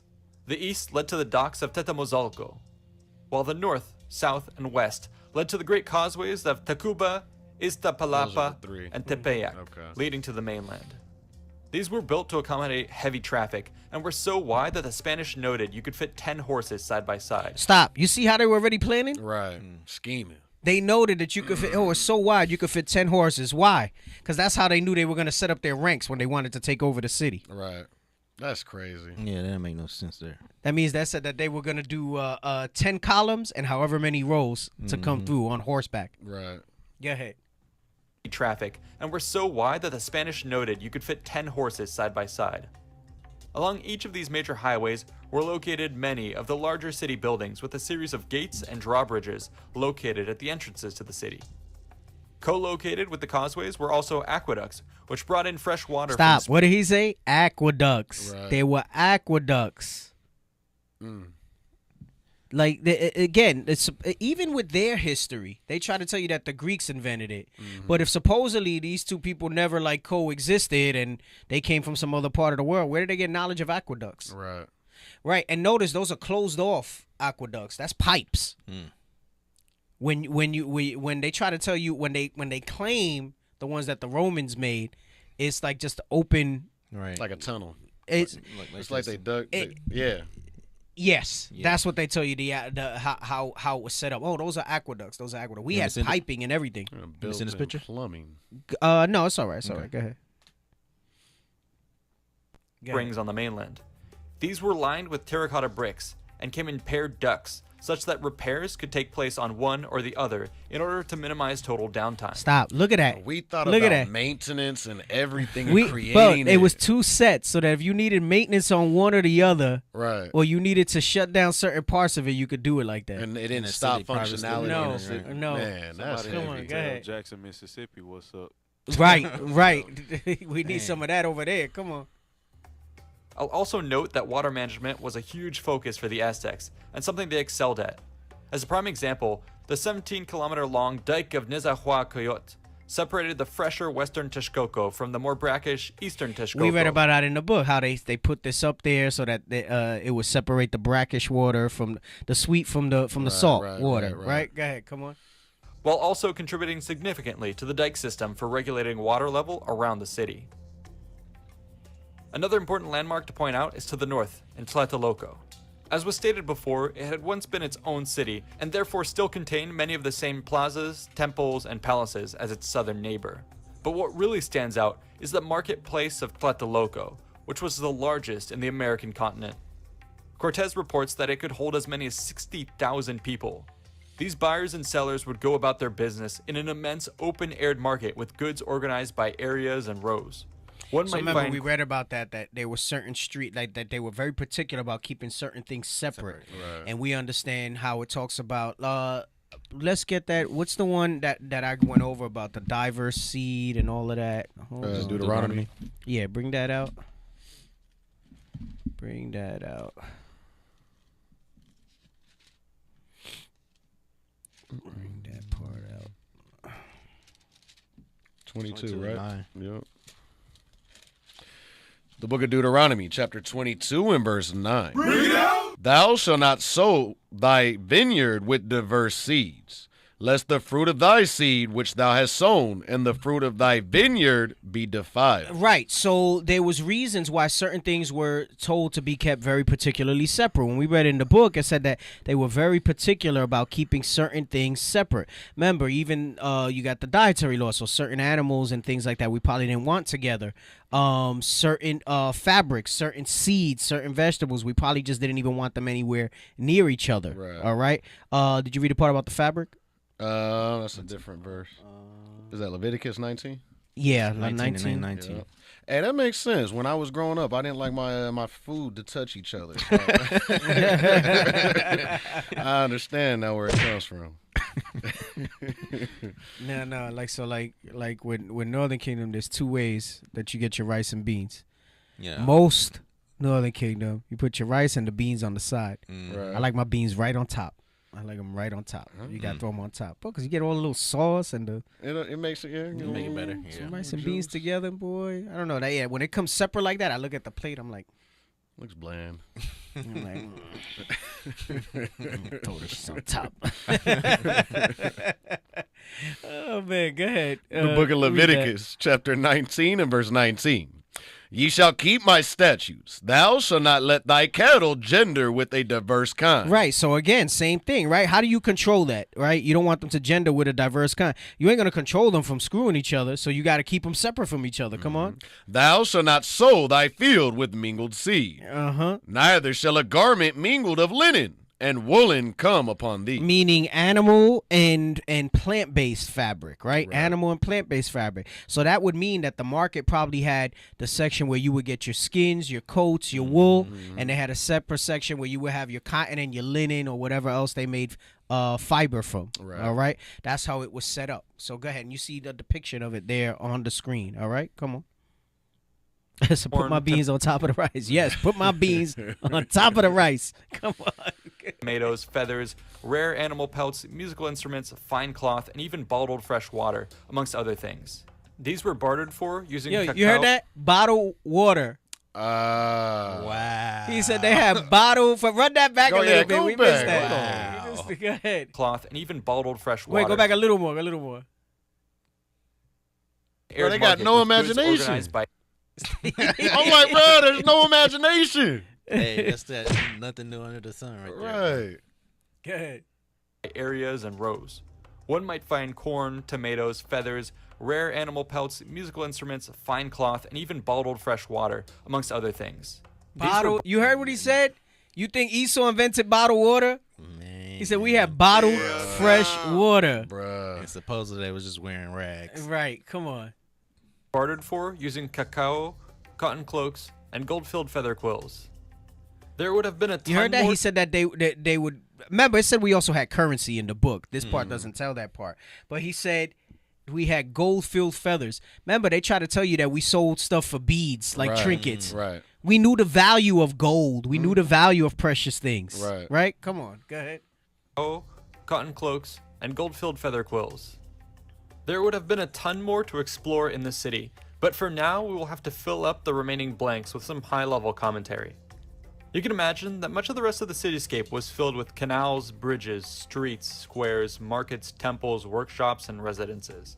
You'd find tons of homes traditionally built of adobe walls and thatched roofs.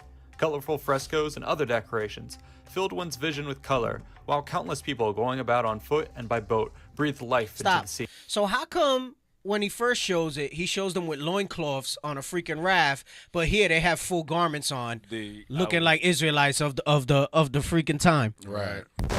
Come on, man. I You was see just finna say that. Yeah, you see how they get you, bro? Come on, bro. You see how they try to bring that stuff out? And then nobody will realize they start you off. Bro, that's all subtle setup stuff. Look at this great city. Look at the savages that built it. Right. But then they show you another depiction here, and look at them. They got clothes. And listen, some of them had like golden fibers and things woven into the clothes and all that stuff. Go ahead. Hey, D, look at the brother in the orange garment. Look to his right. It looked like the brother right there got fringes on. Yup. Look at that. Yeah, look at the brother next to him, too. Look like he got some fringes down there along his thing. Man, oh, man. I tell you, they try to get you, boy. Go ahead. Hey, all right. And Apocalypto's a great movie, but they showed him half naked and all of that stuff like that. But come on, go ahead. These included farmers, fishermen, Women in merchants, dresses. nobles, priests, craftsmen, soldiers, and Stop. more. Right. Babies naked. Right. Look, so the babies is naked. The dude's in a loincloth over there. So now they switched up the imagery again, right? Right. Right. He there just chilling with a loincloth playing a flute, but the woman's in the dress. Come on. Go ahead. For context and the sheer level of activity, the population and its Hey, look at how dark they tinted them, too. Now, right? yeah. You see how they change it up? So, again, it's all conflicting information to keep you on your toes and all of that, so you don't really see the reality of what's there. Come on. peak is estimated to have been in excess of 200,000 individuals, with the surrounding small towns pushing the total closer to 300,000. This is astounding, and must have been particularly impressive to the Spaniards, as the sheer scale of Tenochtitlan rivaled many of the largest contemporary European cities such as Paris. At this point, I also want to clear up a misconception about the Mesoamericans. Often they are imagined as being largely made up of unsophisticated tribes scattered across the jungles. In reality, theirs was a civilization of centralized city-states with impressive levels of development. Stop. So at least he says that, right? And that's a clip from Apocalypto that he showed that picture. And, like, you know, so he's kind of hip to it, but he did show the first image with us in loincloth. But he put that image because it says it makes you think that we were just tribing, warring factions. He says we were city-states with all this technology. Come on. After all, Tenochtitlan was just one shining jewel among many. It's hard to wrap my head around what a sight this all must have been to behold. I'd love to talk more about the various details of Tenochtitlan and other Mesoamerican cities, but for now, this is where we will leave things. I look forward to reading the comments below to see what you all would like to focus on next. Once again, thanks for all your support. All right, so that's it on that. You got something you want Yeah, to hey, pull up that image I had sent to our group. It's just a screenshot from an article, right? And so the article is just an excerpt of pretty much what this Spanish conquistador said right here. Yeah, click on that one.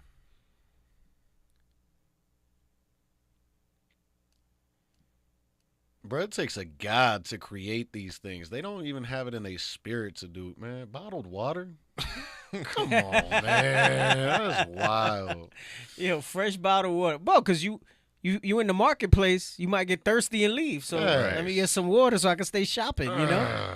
Come on. Go ahead, officer. All about us, we saw cities and villages built in the water. They're great towers and buildings of masonry rising out of it. So this is pretty much backing up what we had just saw. So you see it says they're great towers and buildings of masonry rising out of the water. So think about that. All the intricate work that they had to have, the towers and buildings going down in the water. Right. Because you think about it like a bridge being built right now, you know, you got to move all the water out and make sure the foundation is deep inside the ground under the water. That took a lot of effort for them, right? So that's from a Spanish conquistador. He said that, right? Go ahead, Rick, finish reading it. When I beheld the scenes around me, I thought within myself, this was the garden of the world. He was that impressed. He said, this is the garden of the world. Wow. Man. And it's supposedly the Spanish Empire. That was the empire at the time. He said this was the garden of the world. That's Bernal Diaz del Castillo. Hey, and that means if your last name is Diaz or Castillo, that's your slave master's name. Ah, got him. All of us, man. All of us who got the bro. Because I'm telling you, man, some Northern Canadian, they be all proud. Be all proud of that last name, man. He needs some milk. Yep. Come on, man. Like I've said this before. If your name was Smith or Thompson or whatever it was, you know what I'm saying? And you got Rodriguez and Gonzalez or Diaz and Castillo, that's your slave master's name. Oh, so you put that up there? Hey, okay, there we go. You got some pictures. And then go back to 356. So pull those up, get those ready. And that's supposedly the artist's depictions of Herod's time in the temple. And then you look at some of the stuff we saw in the video. 356, I think, had that I told you reminded me of that when I saw it. It reminded me of that drawing. And again, even what they're showing us in the video is another artist's depiction, but if it's anything accurate to what was written and somebody described it, it's similar to what we see here, right? Come on. You getting it ready? He getting it ready to put it on there. He said, "My name is Jose Diaz." Hey, you might be you might have been a slave of this guy that said what he said there, you know? That's how it goes down for us. That's how it goes down for us, right? Just like somebody here, Judah or whatever, might be Washington. You might have been George Washington's slave, you know? Facts. Or Jefferson. You might have been George Jefferson's slave, you know? Well, we got to make Israel great again. Yeah, man. Yep. You got the pictures up now. Okay. Go ahead and put that up, and then put up, can you do the side-by-side with just the video where at 356 on the video? I believe it was at 356 on the YouTube video that we just played. Go to 356. Well, you could do that one, yeah. Okay. So look at kind of similarities in the structure and layout. All right, this is what I was talking about. That's one picture. All right, you leave that one there.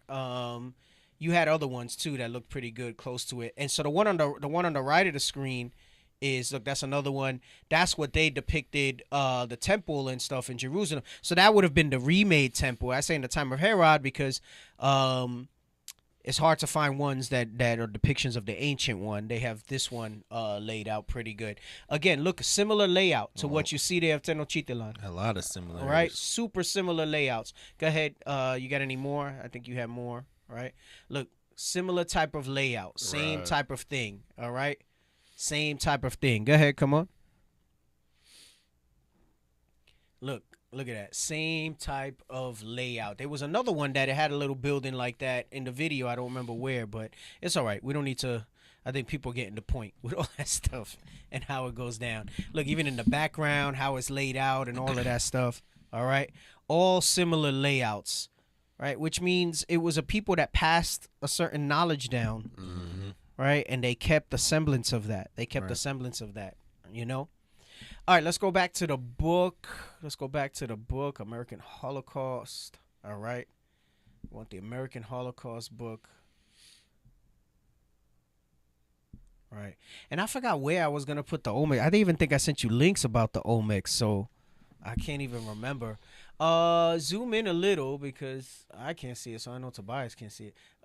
Facts. And then I think we had went down to keep going. Each kind of merchandise it's sold. Okay, we'll start there because we read a little bit of that paragraph. All right, so we're going back to the book. We were reading excerpts from these pages last week. We're going back to the book to describe this. And again, what prompted me to think of this is when we were reading in the excerpts from Atkinson's Casket, which is an excerpt from Antiquities of America. It speaks about the enlightened, industrious, and scientific people that we are, and the things that were found. And they don't teach you this in history. They don't teach you these things, right? Come on.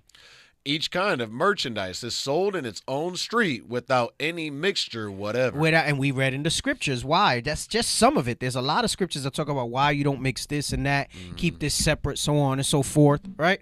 Here's the rationale behind that. Come on. Cortez wrote, "They are very particular in this. Even entertainers had a residential district of their own," says Bernal Diaz. That's the same guy. That's the same conquistador that we just read, Bernal Diaz, that you read the excerpt from. Come on. "A place where they lived a great many people who had no other occupation than to be dancers, and others who used stilts on their feet, and others who flew when they danced up in the air." So that means they were gymnasts. That means they were like gymnasts, right? So, or like you see like capoeira and stuff like that. They was like just boom, like, and bro, it says they flew. That means they had so much ups. They was just boom, like flying through. You know, you see them gymnasts do them tumbles and whatever, how high they can get, right? And you know our people do that stuff the best. So come on, go ahead. "There were streets where herbalists plied their trade, areas of apothecary shops, and shops like barbers, where they have their hair washed and shaved." Barber shops? Oh, my bad. They say that's literally what it is, right? Yeah. And shops like barbers. It says that we met. So that's why you know the barbershop thing. That's like uniquely us, right? The way we roll with the barbershop. Wow. Hey, so it says herbalist. They had GNC. And it said they had areas for apothecary. They had pharmacies, apothecaries dealing with pharmacies, all right? So they had the herbalists and everything, and we had those things set up. Come on. Have their hair washed. They'll have you think that you had to go into the wilderness and see the shaman and stuff like that, right? Come on, go ahead. No. Hair washed and shaved. And look at that. So we had a barbershop where you get a wash and all that, right? You get your shape up. Come on. And shops where they sell food and drink. Meaning they had like restaurants and little fast food things and stuff like that. Like they just sold that, you know, that stuff has been there. Like this is stuff that we had as a people, and they try to tell you that we were tribal savages kind of barely getting by. You see that in the northern kingdom countries anyway, like in Central and South America. Where they have well, the food on the side of the road. It's deeply ingrained in us. It's deeply ingrained in us. Come on. Wrote Cortez, as well as green grocer streets where one could buy every sort of vegetable, especially onions, leeks, The leeks. Onions and leeks. Them leeks. In Egypt. Come on. Leeks, garlic, common cress, and watercress, barras, sorrel, teasels, and artichokes. I like some artichokes, man. Look at that. So it says they had growth. So that was that street was the grocery store. Right. So you would go and get your produce. That was the produce street that we had. The Come original on. Sprouts. Right, the original Sprouts. Whole Foods. Right. Come on. And there are many sorts of fruit, among which are cherries and plums like those in Spain. Right, so that he's saying I recognize some of the things that we also have in Spain, right? Come on. There were stores and streets that specialized in game and birds of every species found in this land. Chickens, partridges, and quails, wild ducks, flycatchers, widgeons, turtle doves, pigeons, cane birds, parrots, eagles and eagle owls, falcons, sparrow hawks, and kestrels, as well as rabbits and hares and stags and small gelded dogs, which they breed for eating. I don't know about eating any dogs. Right. I know we went off eating other stuff, all right? But, you know, I'm going to say nah. But we were in all types of stuff, so maybe. He said with small gelded dogs, which they breed for eating. Come on. There was so much more in this mercantile center overseen by officials who enforce laws of fairness regarding weights and measures. Hey, that we had that too. Remember how it talks about we couldn't wait to make the falsifying the balances and stuff like that?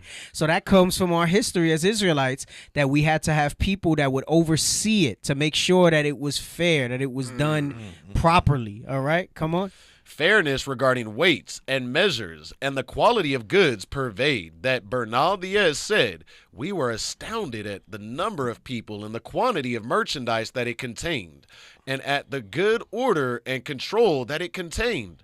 And for we had never seen such a thing before. Because meaning that back home to him in Spain, they had no order. They had no order. Robbing, they had no stealing. structure. Robbing, stealing, right? Falsifying the weights, all that stuff. Come on.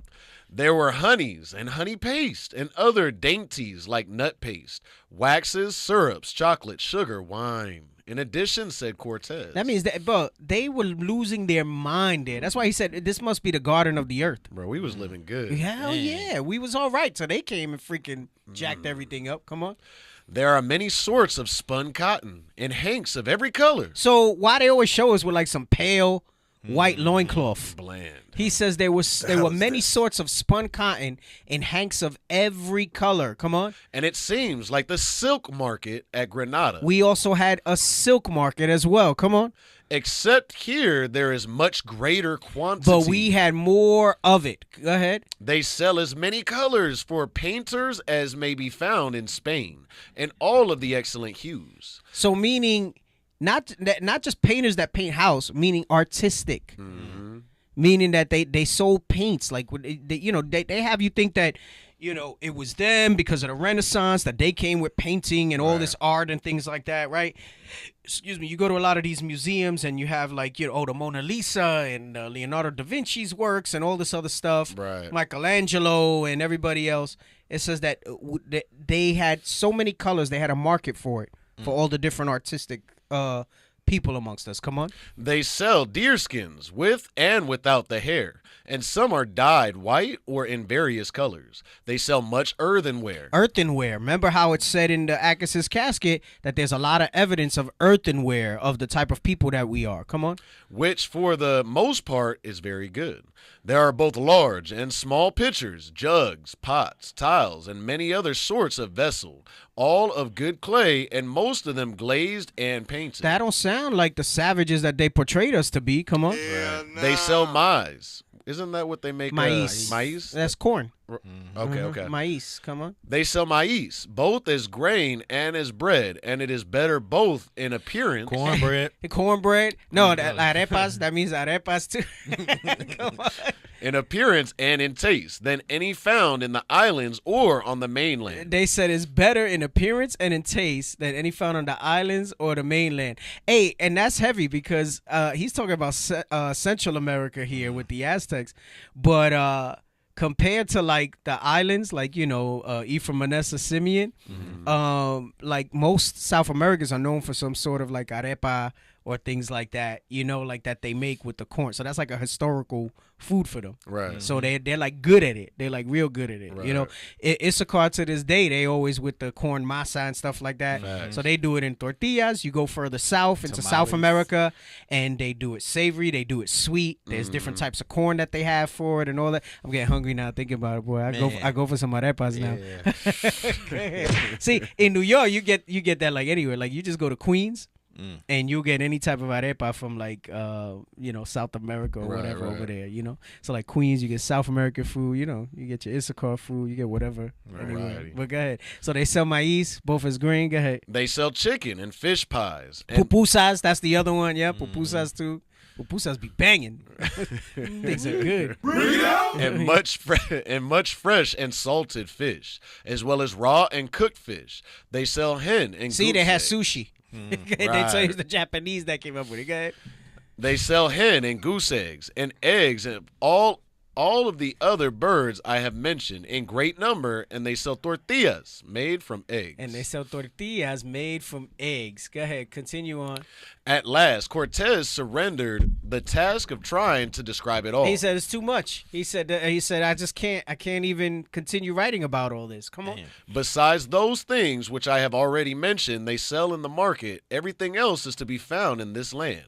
But they are so many and so varied that because of their great number and because I cannot remember many of them, nor do I know what they are called, I shall not mention them. Added Bernal Diaz, but why do I waste so many words in recounting what they sell in great market? Right, because his eyes were full of lust and greed for wealth, covetousness. That's why. Come on.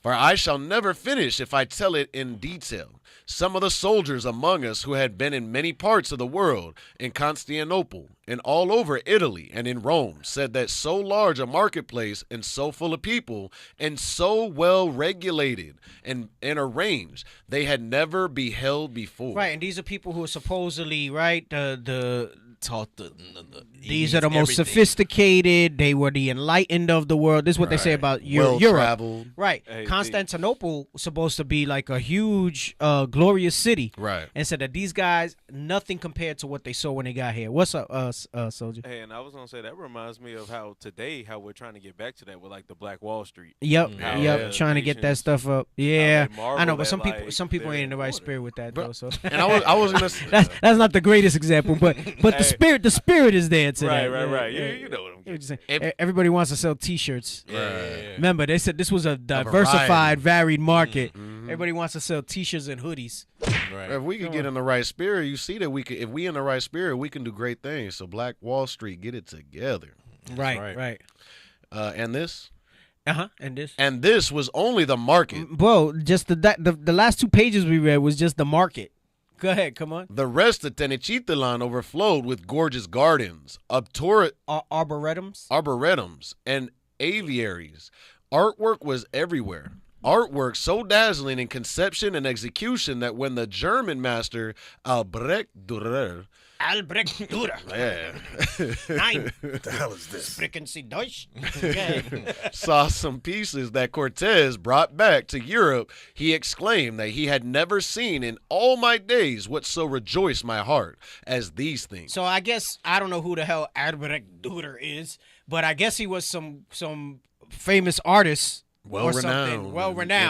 And he said the stuff he saw us, bro, that's not a savage, uncivilized people. But they had to create the narrative that we were uncivilized to justify their atrocities. We're bringing civilization to them. We're civilizing them. Go ahead. Where you at? Indeed, I cannot say enough about the things that were brought before me. Come on. If architectural splendor and floral redolence were among the sights and smells that most commonly greeted a stroller in the city. Meaning it didn't stink. Right. It smelled nice. It felt fragrant. It smelled good when you were there. Come on. Right. The most ever-present sounds, apart from the murmur and hum of voices, from the mercantile district, which Bernal Diaz said could be heard from more than a league off. So, you know, like when you hear the buzz of just people talking and commerce and things going on. Go ahead, come on. Were the songs of the many multicolored birds, parrots, hummingbirds, falcons, jays, herons, owls, condors, and dozens of other exotic species who lived in public aviaries that the government maintained. Wow. As Cortez wrote to his king, "Most powerful Lord, in order to give an account to your royal excellency of the magnificence, the strange and marvelous things of this great city, and of the dominion and wealth of this Montezuma." The dominion and wealth. That's Montezuma. He's writing Montezuma. But Like that's Montezuma's wealth? That's Montezuma, like the Montezuma. Okay. Right? Because he told him that's the ruler of Tenochtitlan. Go ahead. Its ruler and of the... So you see where their mind was? And then the king, in his pomp and his pride, because Spain was the world power at the time, sees that and says, I must have it. Right. I must have it. Right, go ahead. And of the rights and... Is this the last page that we have? This page 8. Sir, this is the last page. This is the last page I took pictures of. There's a lot more in the book, but there's only 8 pages of the book. Go ahead. Rights, customs of the people, and the order there is in the government of the capital as well as in the other cities of Montezuma's. We had government. We had government structure, right? And it's funny because it's like you look at all this and then you see us trying to put governments and offices and administrations, and we've gotten better as a body. I'm not getting on everybody, but you still have people that resist that sort of thing. Right. But that's something to be desired. Like how do you want to gather yourself together and be gathered together in freaking chaos? Right. That's heavy right there. I was gonna say too, like we used to have people like we had an office, whether your office was doing the incense for the sanctuary, or whether you were the scribe. Just like they said, they had all the singers together in Tenochtitlan. Right. Hey, when David said I'd rather be a doorman in the kingdom, what does that mean? We had doormen. Right. I mean, like all those type of things. Right, and that's what you did. That was your job. You were a doorman. That was it. Whether it be in the royal court, the doorman to the garden, whatever it was. All right. So when you be saying like, if you be in the bathrooms and you're doing the bathrooms, do it unto the Lord. Right. That's your office. Do it like to its fullest ability. Listen, in order to build a nation, I don't think people understand that when they say they declare a country, they declare a nation. Right. What do you think comes with that? A responsibility to run that thing. What do you think? Is YOLO, every man for himself? Right. You know, do you? That's not. You need sanitation. You need markets. You need availability of resources. You need plumbing. You need electricity in these times. You need all those types of things. And a wise leader understands those things, and they try to implement those things. It's only freaking morons, right? The Negro Hispanic mind that says no, we don't need none of those things. Right. Who gonna clean the toilets then? Can you imagine if we didn't have a cleaning crew that didn't clean? You know, there's certain offices that maybe like are unsung, but you know them brothers that do the cleanup. There's honor in that. Right. Facts. But you know that it's just one of those offices that you know you only notice it when it's not clean. Exactly. Yeah, it's true. Yeah. But you got to stop and think like, damn, you know, the brothers that take out trash. There's honor in that. Because if nobody, if everybody was just here with that mentality of not building that structure, but to build a nation, to build something like this, there's offices and all those things that have to be fulfilled. And what's that scripture? I think it's 1 Corinthians 15. It says on the less desirable parts, we bestow the more honor. Right. So it's the same. Even Since if they're more necessary. They're more necessary. They're more necessary. What are you gonna do if the plumbing or we don't clean the bathrooms? You just got it stinking. It's not gonna have the smells like we had in this. Right. Nope. Exactly. All praises. Go ahead. So Montezuma's dominions. I would need much time and many expert narrators. I cannot describe 100th part of all the things which could be mentioned. Meaning that as much as we're sitting here and we're like, wow. Was that 1% right there? Yes. God. He's saying 1%. He's saying there's no way I can ever do it justice in words. Right. He said there's nothing that I can tell you to fully describe what I'm seeing here. So everything that you've been teaching right here, just this, all the videos, the pictures, is 1%. It's. I would tell you no, even more. Not just 1%. Even the videos and the imagery, that's not accurate. Right. It's better than that. I was gonna say, if he's talking about this city like that, imagine the kingdom of heaven on earth. Right. This is eyes haven't even seen nor ears heard. Hey, and don't just make it think that this is some outlier. In the video that we saw, he said Tenochtitlan was just one of many cities in this side of the world that were like that. And that's what you read when we read that excerpt from that we've been kind of recapping each show with, where he says this was a rugged land, but this was an industrious and light and scientific people that there's so much evidence that they had basically. It says we were numerous. Right. How do you get numerous? You don't get numerous by not having offices like this, by not having things in order and structure fulfilled and set up. Right. That's how important that type of stuff is.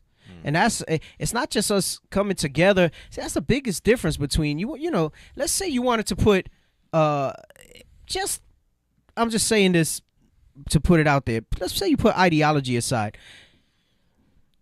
You don't see nation building in the Christian church. You see people that get together on Sunday so that they can say, praise Jesus, read a few scriptures, and everybody goes out to do their own thing. Right. You don't see that type of unity. You don't see that type of structure. You don't see the type of programs and the things that we're putting in place. It's not just, oh, yeah, well, we have men's retreats and we have this and we have that. Yeah. You're still not missing. You're not teaching people how to build a nation. No. You're doing that within the construct of depending on the system. Right. You know, we got the programs in different schools where we teach the young boys certain types of skills. I was thinking about that driving over here.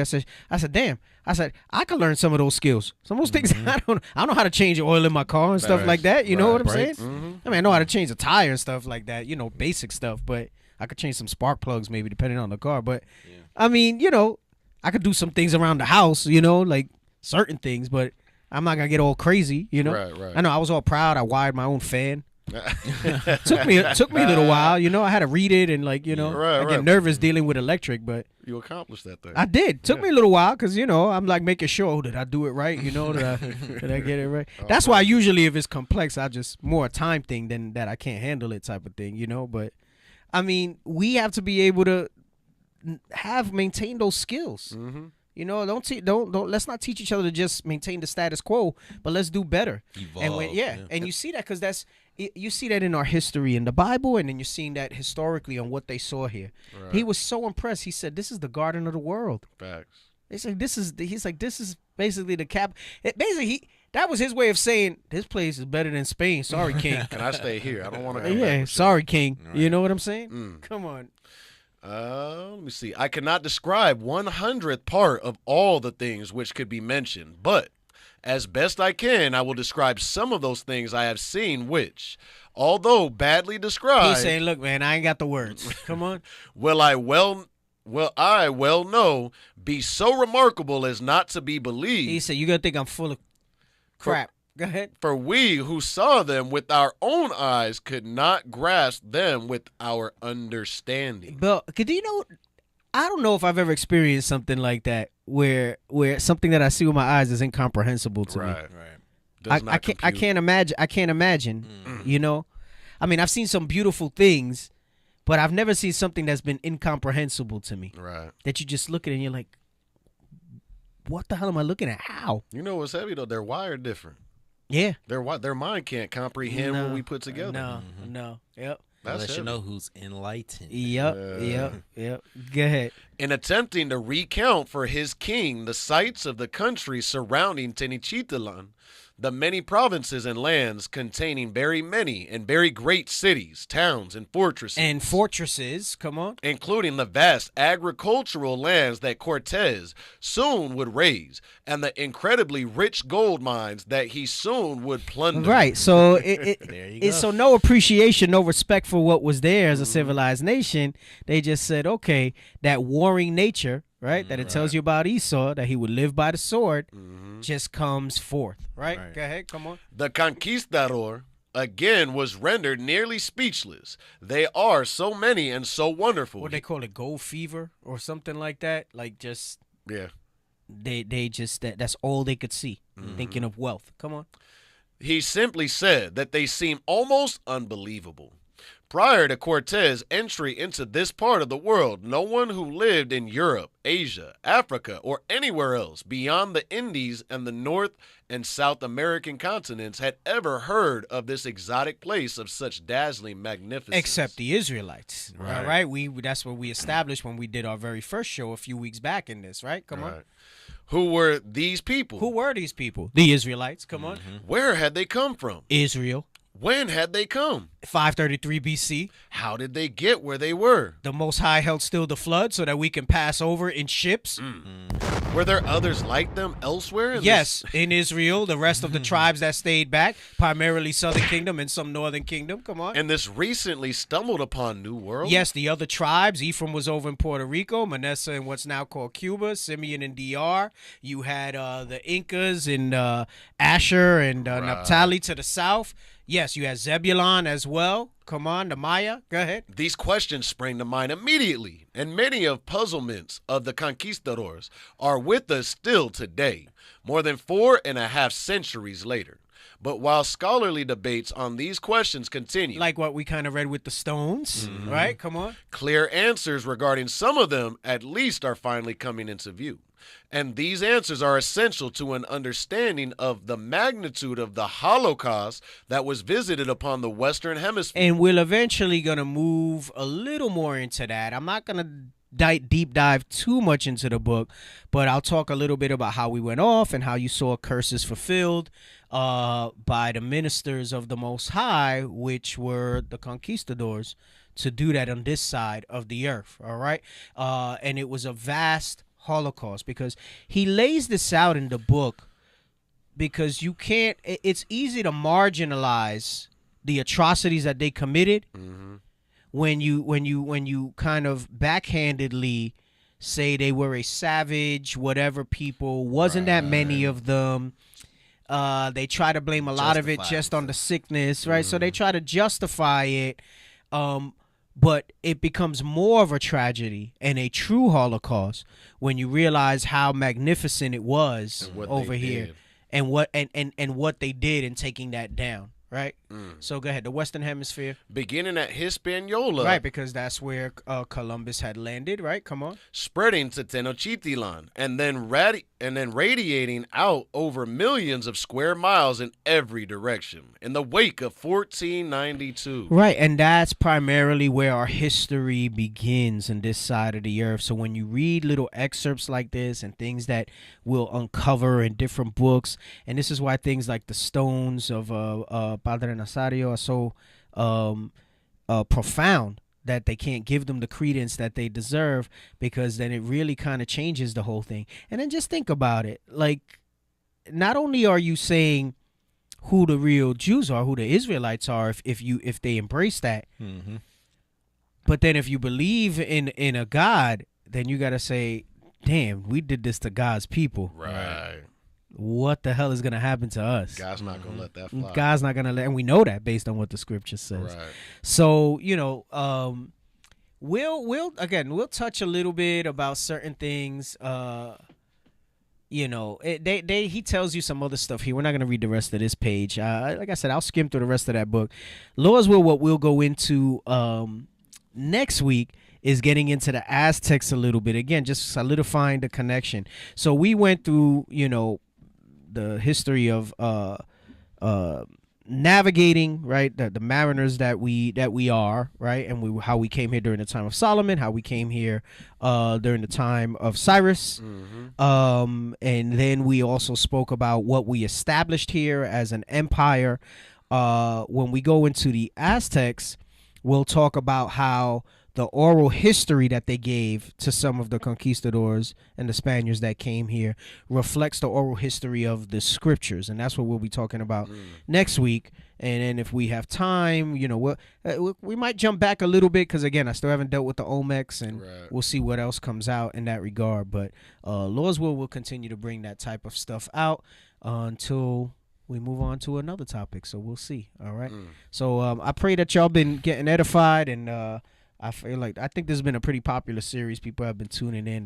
They kind of like this stuff. So this is good. All praise to the Most High. I still have stuff I got to jump back to, like us being raised up as men and all that stuff like that. Definitely got to go back into that a little bit. I'm excited. Yep. So lots of material still to go over and cover on the show. But Lord's will. We'll shift a little bit and bring out. I've been trying to get to the Aztecs from the beginning. Can you believe that this was in my mind one show of material, no. And it's been like 4 or 5 at least. Yeah, right. So, all praise to the Most High for that thing. So, y'all stay safe, stay in the spirit. Okay. Tune in tomorrow for the interview with Deacon. Oh, that's right. Yes, I'm not sure. We'll probably push it or whatever. You'll see what's on there if we're able to go live. I'm not sure what channels yet, but it's going to be in Espanol or maybe a little Spanglish because some of the books we have are only in English. So we'll see how it goes. Spanish show on Saturday? Yes, sir. Okay. Facebook at the Lost 144K. 11 a.m. Arizona time. We have La Hora de Poder. All right. That's the Spanish Power Hour exclusively on Facebook. All right. We have Day of Atonement Monday night, family. All right. So if you're tuned in and you're in the midst of your repentance, we must keep that fast. We also have the voluntary fast coming up on Friday night. All right. So we have the voluntary. We're doing bi-monthly now. And then on Monday night, we have the Day of Atonement fast. All right. That we all must keep, afflict our souls by fasting. And then the week after that, we got Tabernacles. Yes, Yeah, that's one of my favorites. Y'all stay safe, stay in the spirit. All right. Keep sending up the prayers. Make sure that we're fasting often. With that, we say shalom. Shalom. Shalom.